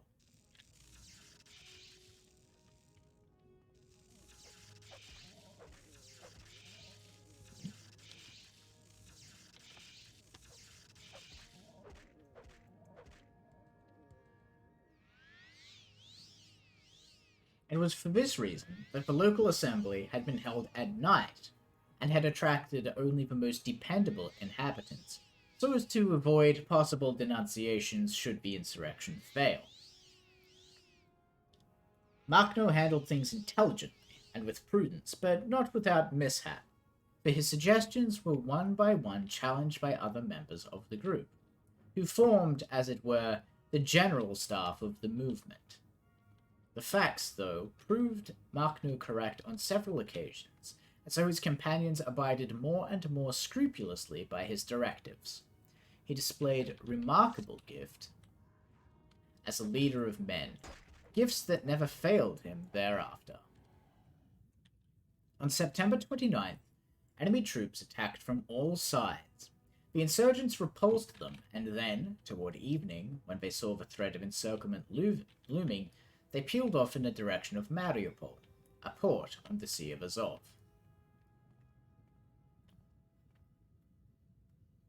En route, capitalizing upon the darkness and sadness of their appearance, they disarmed some squires and their guards, changed horses, and recovered a machine gun, just as they had done before. They followed a false trail in order to shake off possible pursuers.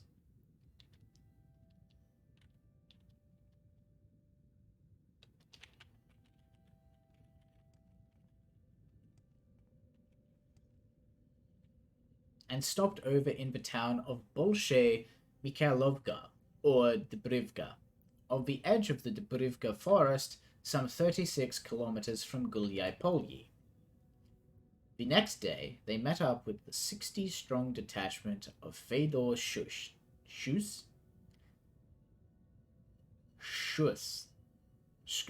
I don't know.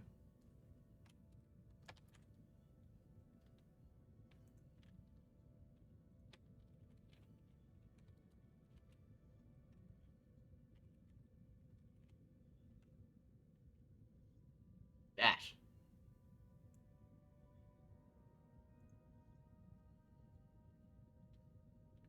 Again, I really need to stop actually Googling some of these names. Never know what'll come up.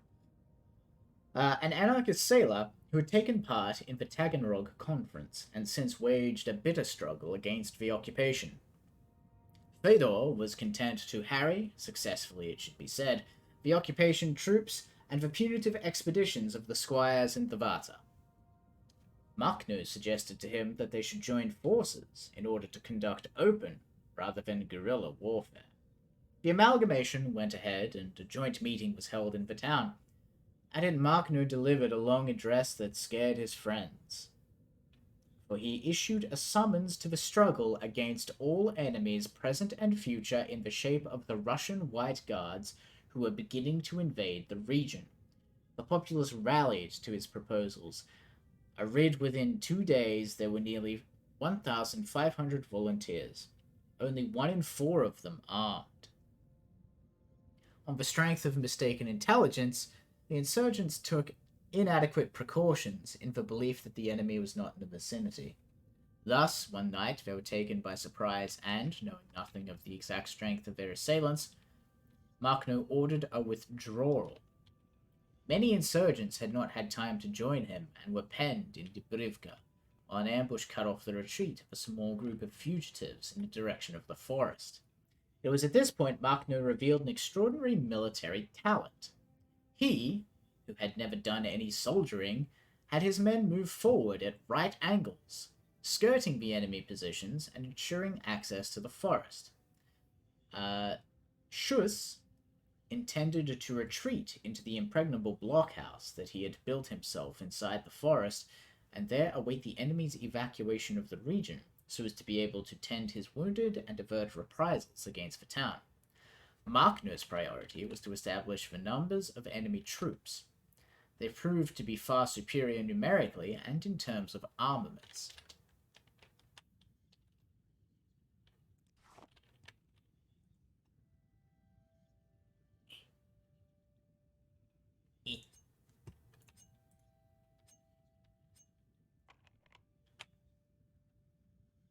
Even so, Makhno proposed to attack. Schuss resisted for a long time on the grounds that it was madness to attack such superior forces. Whereupon Makhno gave a speech that enthused all present, and this was the occasion on which the Debrivka peasants awarded him the title of Batko. Quote, "Henceforth you are our Ukrainian Batko, and we shall perish together with you if need be. Lead us into town against the enemy." End quote. In his memoirs, Makhno remarks that he really must have been an anarchist revolutionary not to succumb to this honor awarded in all naivete by the mass of peasant toilers who had faith in him. He justifies his confidence by commenting, "It would appear that I was that revolutionary, for my subsequent actions have confirmed it." End quote. That night, September 30th, 1918, saw the first great feat by arms of the insurgents. Indeed, Schuss, Makhno, Semyon Kermik, and Marchenko, Luty, and Petrenko, the latter a local insurgent of great promise, selected the most daring and determined of the partisans, split into 2 groups, one with Schuss's men, armed with a Maxim, and the other under Nestor's personal command, armed with a Lewis submachine gun. Wait, submachine gun? That doesn't...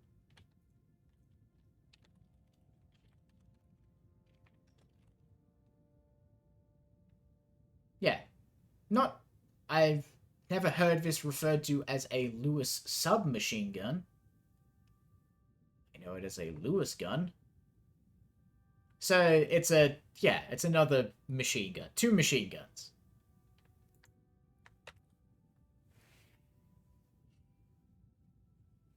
In all, about 30 men attacking a battalion of Austrian regular army, almost 500 soldiers, about 100 well-armed squires, excuse me, and 80 Vata guards, which is to say odds of 25 to 1. The enemy was...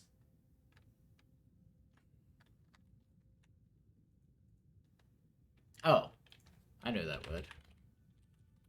Yeah. Bivouacked, to stay in a bivouac, which is not helpful for those of you who do not know what a bivouac is.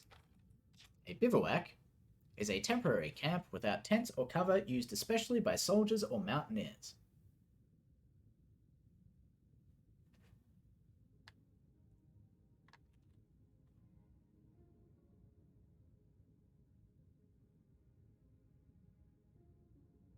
So the enemy was bivouacked on the square in front of the town's church, awaiting reinforcements before moving out at dawn to pursue the insurgents into the forest, well briefed on the disposition of the enemy.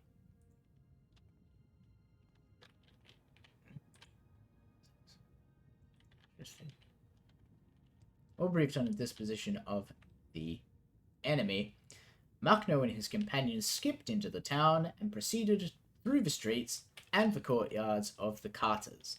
Before attacking, and while waiting for Shus to get into position, Nestor spoke these last fiery words. Quote, "This is it. We are in the arms of death. So, friends, let us be dauntless to the point of madness, as our cause demands it." End quote. One final incident almost betrayed their presence. The local mistress of the commander of the Varta Guards had made up her mind at all costs to warn her loved ones of any insurgent attack, and it was only on a tip-off from a peasant woman of the town that the insurgents managed to intercept the traitor at the last moment. At a signal arranged with Shus, Macno directed heavy and accurate gunfire at the enemy, sowing panic among the troops who had been calmly bivouacked with weapons stacked. A surprise attack was the furthest things from their minds. To hasten the enemy's rout, that's where I just came from, isn't it? Doesn't go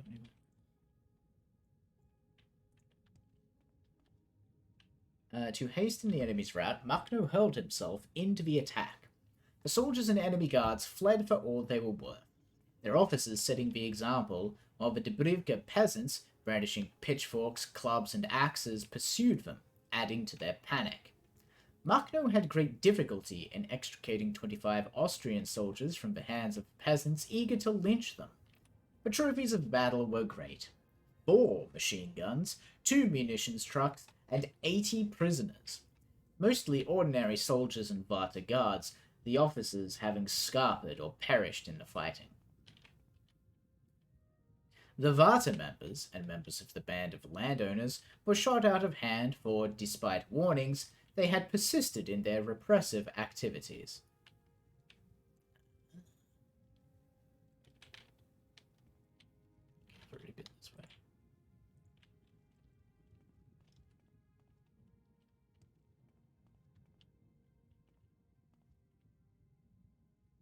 As for the Austrian soldiers, they were fed, then released on promising to fight no more against the revolutionary peasants. They were issued with provisions and a bottle of vodka, but stripped of their kepis.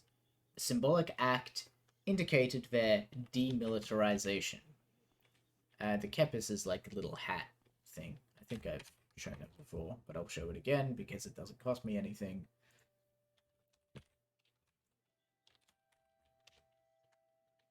This thing.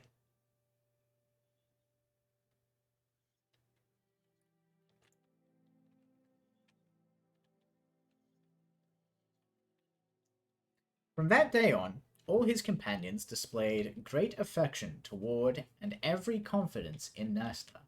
His tactics and operational strategies, his renown boosted by tales of his military prowess, grew without cease. He became Batko Macno, the people's avenger. Reluctantly, to begin with, then with his agreement once he realized that he was a rallying point. He had occasion to wreak people's vengeance a short time later during an incident that was to reign the most famous of all. A band of insurgents had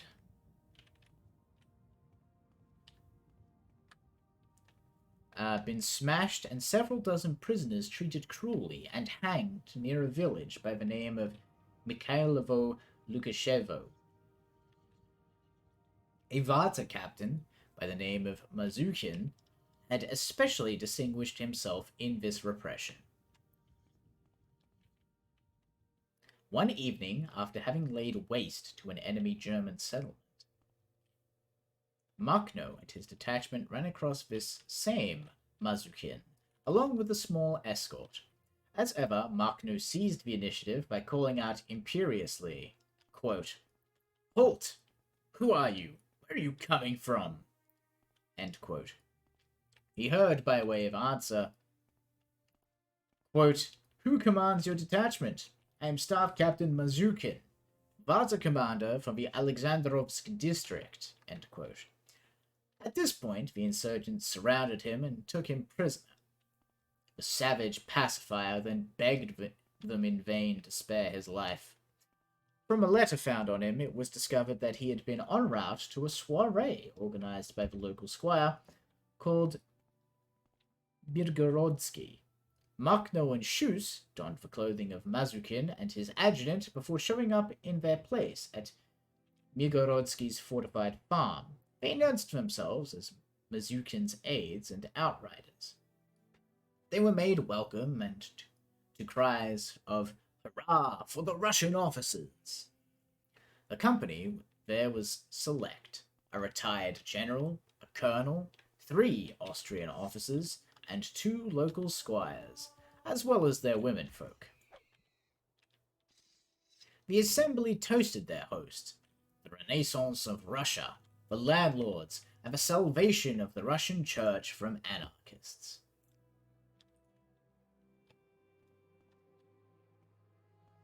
When a fresh toast was offered to the success of the hunt for Machno, Machno drew a bomb from his pocket and hurled it at his fellow guests, disclosing his true identity before dashing outside with Shus. Frozen in their tracks with fright, the revelers did not have time to escape and perished in the explosion. It ought to be said there was no quarter given on either side. During the entire period of the Austro-German occupation of Ukraine, almost 80,000 peasants paid with their lives for their resistance to oppression. In this climate, a dramatic incident played a capital role in the movement's birth. This was the matter of reprisals taken by the Austro-Germans and the local squires, especially German settlers, against the township of Debrivka. They put 608 carters to the torch and beat, tortured, and murdered the peasants. Assaulting the women. All these actions left the peasants of the region thoroughly outraged. Machno and his detachment acted as the executive arm for this thirst for vengeance. They showed no pity this time in laying waste the homes of the squires. But here again, it fell to Machno to display his tactical intelligence. He opposed systemic massacre of all the squires and bourgeois in the region, and did not want some blind jacquerie, but rather a social war waged with discrimination. He preferred to hurt the privileged in their pockets, at least provided they had no criminal acts to answer for, and he exacted from them substantial fines in money, arms, and material. He also sought to stoke up the social inferno and the whole region to a maximum. The slow, patient preparation over the weeks paid dividends.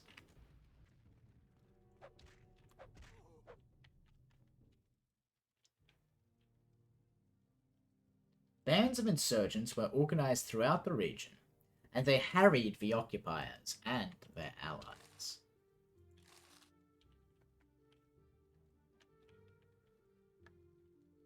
This vast game of cat and mouse was to drag on for several weeks, with the insurgent and their enemies taking the roles in turns. While the latter gave chase, the former would show up in their rear and smash their isolated units.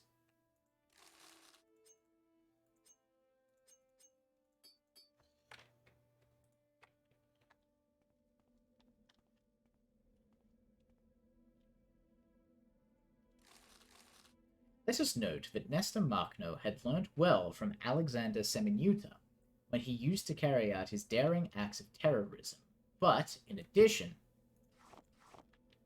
he displayed great organizational and military talents. He was methodical to the point of mania. thoroughness without which he obviously could not have survived hundreds of battles and preserved the essential core of the movement.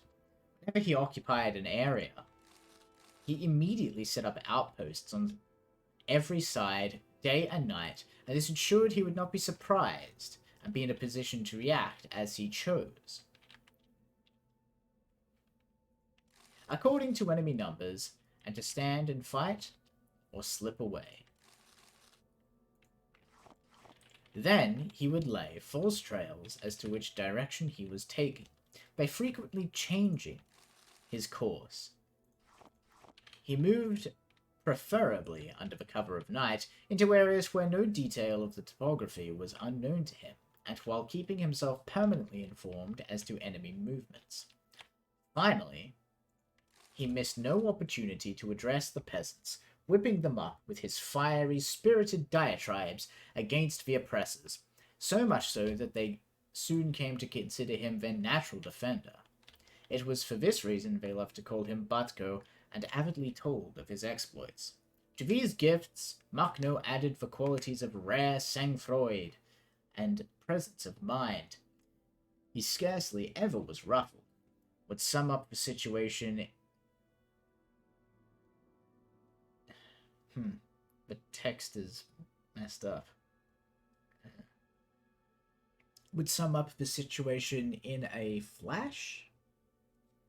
And devised the best possible solution, which would allow him to extricate himself yet again from the hornet's nest. Yeah, that sounds about right. Some of the letters are missing on this. Don't worry about it. You like it. It's fine. Yet, at the beginning, this self-mastery was not always apparent.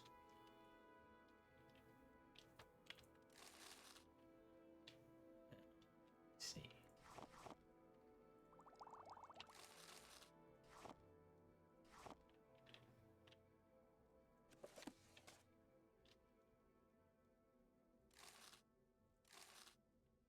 On one occasion, his negligence even had disastrous consequences for his detachment. Billeted in the village of Timirovka on November 15th, 1918, some insurgents picked up a suspect, a local kulak by the name of Zapko. This Zapko, although quite well known as an informer for the occupiers, claimed to have come to seek permission for a relative's bridal procession to pass through the village at dawn. Against the advice of his comrades, Makhno set Zapko free, refused to vacate the area, and took no special precautionary measures. A half-hour later, the camp was violently attacked by a Hungarian detachment, well briefed thanks to Zapko. Regarding the disposition of the insurgents, a shambles ensued. Makhno quickly reacted, placing a Lewis automatic rifle on Petya Lyuti's shoulders and sweeping the attackers with gunfire, bringing their advance to a stop. Marchenko attempted a counterattack with a group of horsemen, but to no avail and sustained heavy losses. The insurgents fell back and found themselves in the open. Hungarian snipers seized the chance to pick them off one by one with accurate fire. Schuss was hit by a bullet that pierced both his legs. Pinned down by Hungarian fire, the insurgents were decimated. At one point, Podgorny, an insurgent, attempted to salvage the situation by taking the assailants from the rear with a machine gun and about 15 partisans. The Hungarians received reinforcements, and the situation became hopeless for Makhno and his companions, who were in any case hampered by their wounded, whom they doggedly refused to abandon. Semyon Karetnik was hit also. Out of 10 men around Makhno, soon only 2 were left, and one of these, losing control of his nerves, took his own life with a bullet to the head. The unarmed Makhno dashed forward to retrieve the revolver from the suicide and found himself suddenly hemmed in by silhouettes whom he thought enemies. Rather than let himself be captured, he too prepared to blow his own brains out, when he realized that in fact those were companions coming to his aid. Lyuty, Marchenko, and Pyotr Petrenko. They saved him by carrying him off at a gallop, while he squatted on 2 rifles, one crossed over the other. Once safe, Makhno realized he had been wounded in one hand and that the tops of his overcoat, of his papaka, had been shot through in several places. The detachment managed to slip away, but its losses were dramatic. Nearly half of its 350 fighters, although the Hungarians too had taken considerable casualties.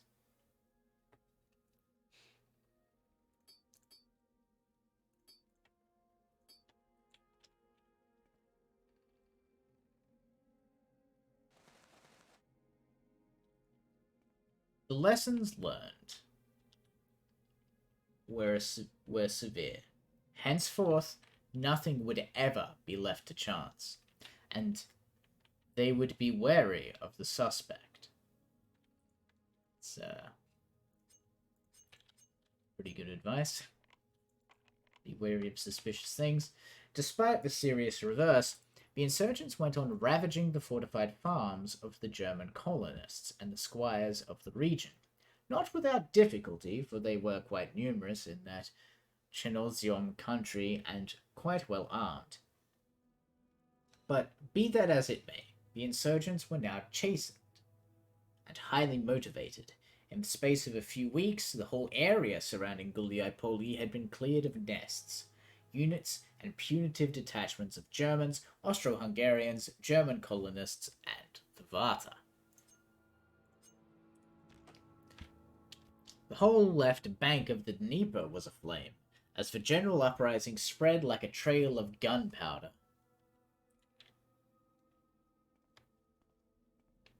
Locked chest with nothing in it. Cheap bastards.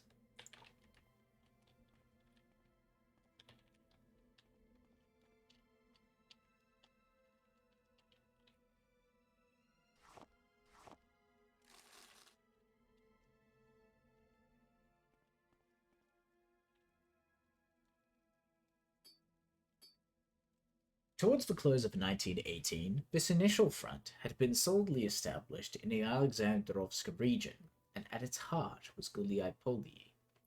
Makhno then dispatched a menacing telegram to the German High Command in Alexandrovsk. In it, he insisted upon release of imprisoned members of the Gallipoli anarchist group and held the German authorities answerable for their safety.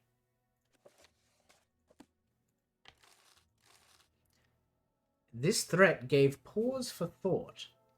The reply from the German commander in Alexandrov to the insurgent high command was conciliatory and guaranteed the lives of the prisoners. The insurgent movement had become a viable and intimidating interlocutor. An extraordinary conference drew all the delegates from all of the region's insurgent groups. At it, Makhno blithely proposed opening up 4 fronts against the hetman, the Germans and Austro-Hungarians against the Don Cossacks, of the Ataman Krasnov against the White Guard detachments of Colonel Drozdov, which crisscrossed the Berdyansk district, and against the White General Tilo and the detachments of Germans moving up from the Crimea to, quote, pacify, end quote, the region. I'll take an aside to note, because it's come up a couple of times. I'm pretty sure I've mentioned it before, but just in case you don't know, a white general, or the White Army, is it's the Tsarist Russian, Imperial Russian forces. So, you know, even after the Romanovs are deposed, the Imperial Army still exists, and quite a few of those people still want to have a job, so they kind of double down on the whole.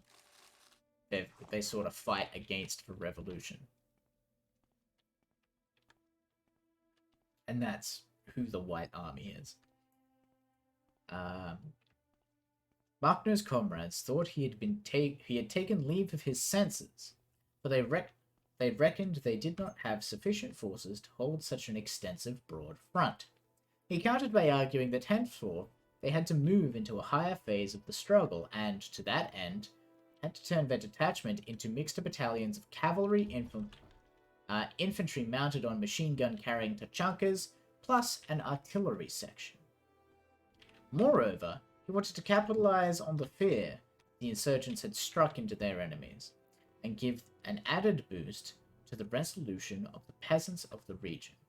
He ended up securing the backing of those present, who then proceeded to elect people to take charge of the fronts.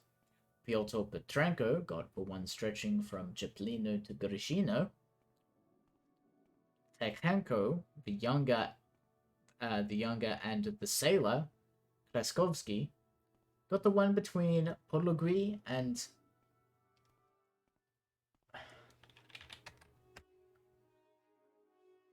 Zarekonstantinovka. A third front around Orakovo would be formed under the supervision of Batko Pravda, a highly pugnacious, legless cripple, and anarchist. From the assembly, these overseers received the following instructions. Every discretion is given them in order to introduce the revolution. Any discipline that might bet the organization of the combat sector, the fielding of a single contingent of fighters, with the consent of the masses of the insurgents concerned, obviously. In operational terms, they are completely subordinate to the main high command of the insurgent units bearing the name of Batko Makhno, and directly answerable to the Batko himself. End quote. This federative organization rendered possible a unity of action that was essential for operations on a large scale. Makhno then amassed the functions of General Commander-in-Chief and Chief of the Central Command, which included his two aides, Shus and Petya Luti, as well as Semyon Karetnik and Alexei Machenko.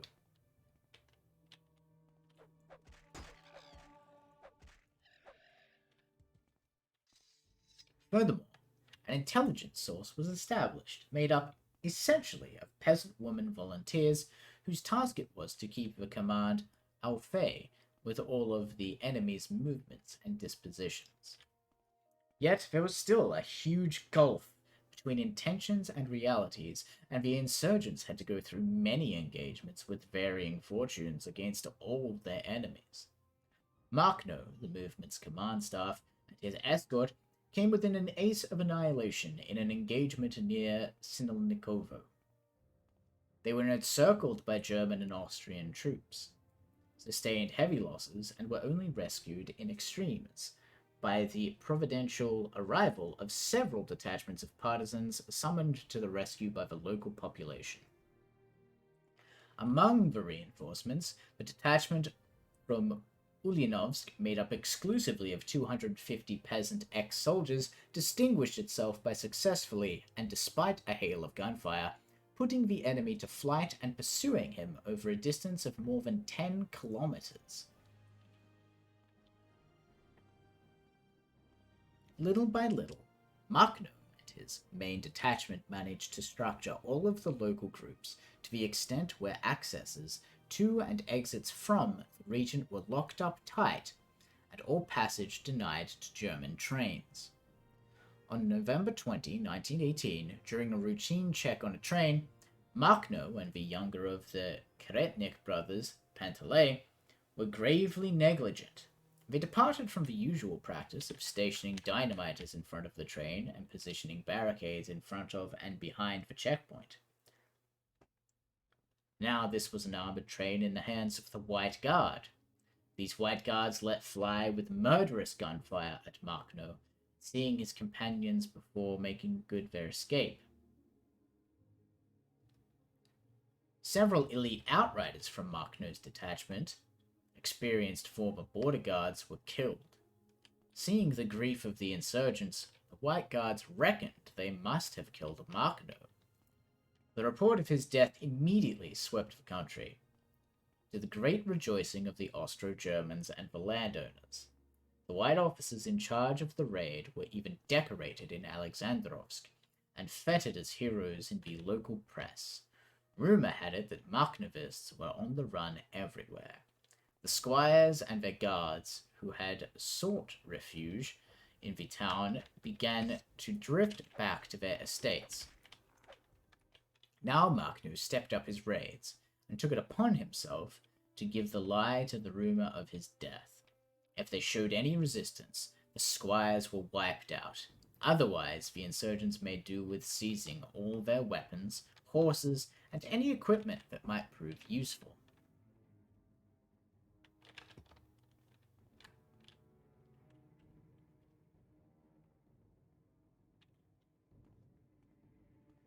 Meanwhile, in Kiev, a coup d'etat ousted Hetman Skoropadsky, and a new Ukrainian nationalist government seized power under the name of Directory.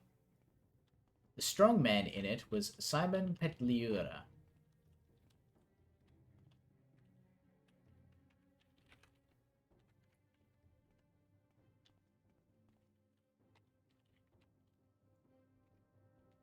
Whence named Petliurists given to his supporters. This new government sought to be independent of the Germans and Austrians, who, in any event, no longer had any reason for fighting since the November 11th, 1918 armistice concluded with the Western Allies. The new authorities freed all political detainees. Thus did the anarchists from Gallipoli return home. Among them were Sava Makhno, Alexander Kalashnikov, and Philip Krat. A period of wait-and-see ensued. For several weeks, a truce with the Directory held. The Directory had an interest in courting the insurgents.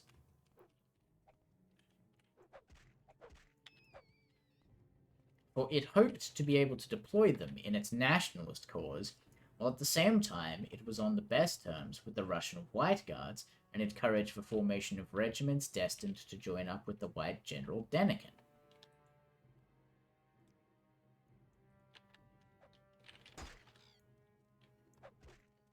In a little over 2.5 months, Makhno and his anarchist comrades had succeeded in the gamble of liberating the greater part of eastern Ukraine from the grip of German and Austro-Hungarian armies of occupation and of their local allies.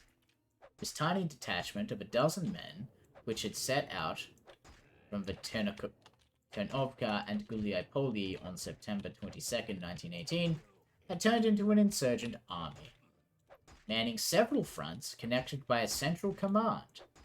Henceforth, Makhno and his companions were battle-hardened, at the cost of heavy losses, it is true. They had become conversant with the strategy and tactics of partisan warfare, knew how to avoid the pitfalls of classic positional warfare, chose the time and place for their engagements, and always popped up where least expected.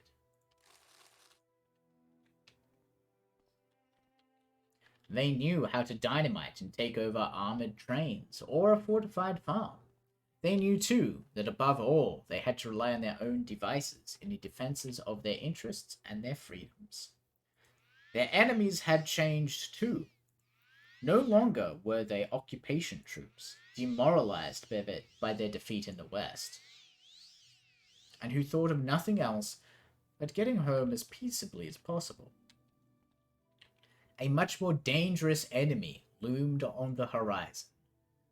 Regiments of Cossack officers and troops, commanded by General Denikin. And I think at chapter 12, that is where we'll leave it. Covered 5 chapters. We're now up to chapter 12, which is the Civil War in Russia. So things are starting to heat up, of course. The German occupiers are now gone. Again, to Nestor Makhno's credit, when he first seized property from landowners, he made sure to do so to give them the opportunity to be cooperative. That if it was possible to take it without killing anyone, he insisted that that's the way it be done. And to repay this kindness, um, at pretty much the first opportunity that the Austro-Hungarians gave them, the landowners came back and began repressing peasants, killing them, torturing them, um, just generally displaying a barbaric disregard for their lives, and yeah, making everyone miserable, basically. So the next time Markno was, again to his credit, still pretty even-handed. Um, in case you missed it, because it was kind of only mentioned offhandedly in a single line. He generally preferred to punish the rich by taxing them, like eliciting a fine or demanding they purchase weapons or ammunition for the Marknovists. Generally put them to use.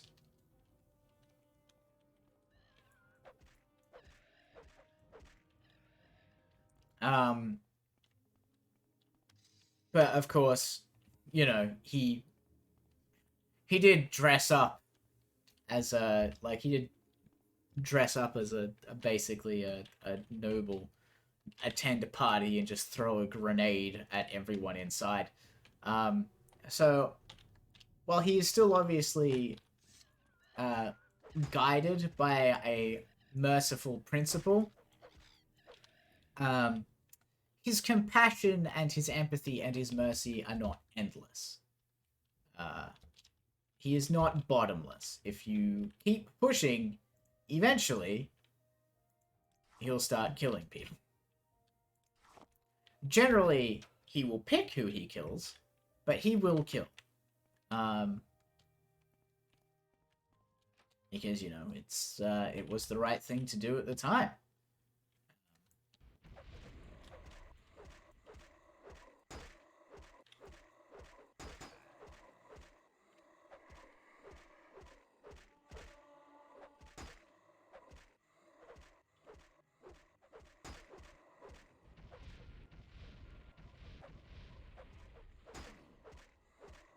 So, um,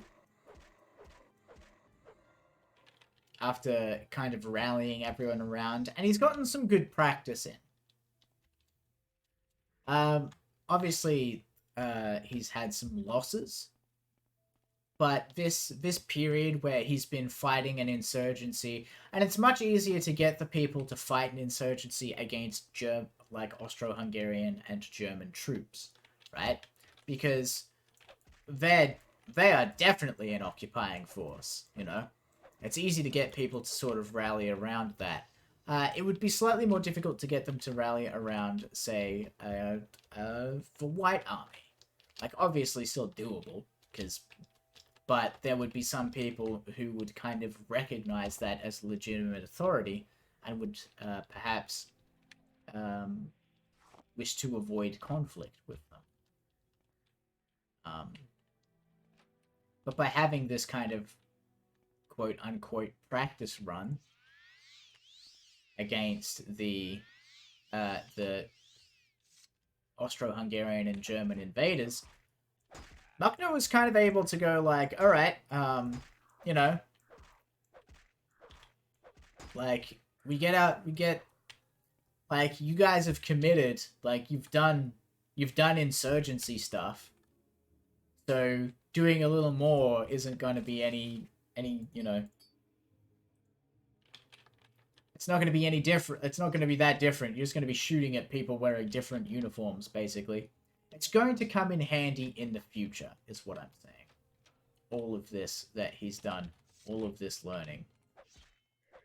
But again, it is, I say learning, it is people's lives that he's learning with. And yeah, Nesta Markno is not a perfect, uh, not a flawless human being. He's obviously he's lost a few people. He's lost a few, uh, he's lost a few incidents where he really should have known better. And it's cost several people's lives. And, you know, that's something that he's going to carry with him for pretty much for the rest of his life. And, well, we'll see if that improves his performance in the future. I might as well kill these guys.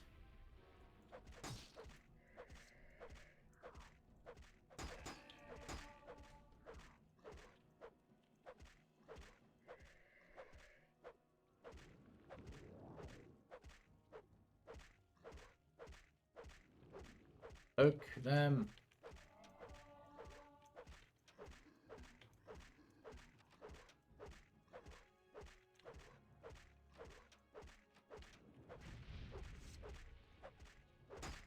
Cease.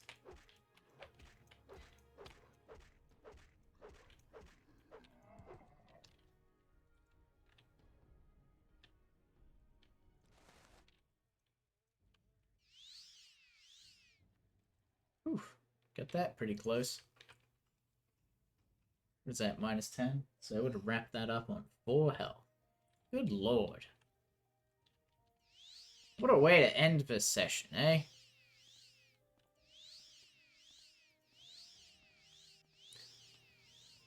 Narratively, I like ending this right when Daniken shows up, because Daniken is going to be a fairly central character to a lot of Machno's future struggles. We're going to very quickly get into a... It's going to...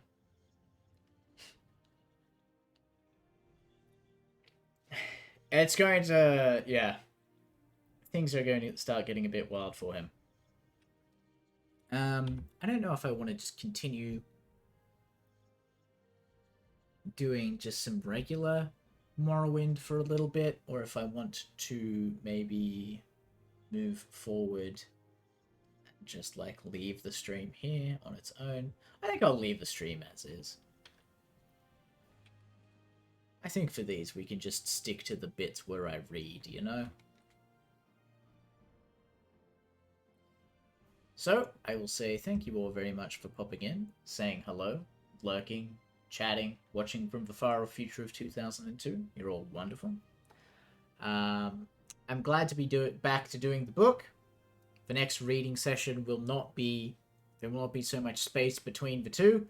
I've fixed my laptop. I'm feeling good, you know, I'm in a good place again, so I'm able to read stuff again.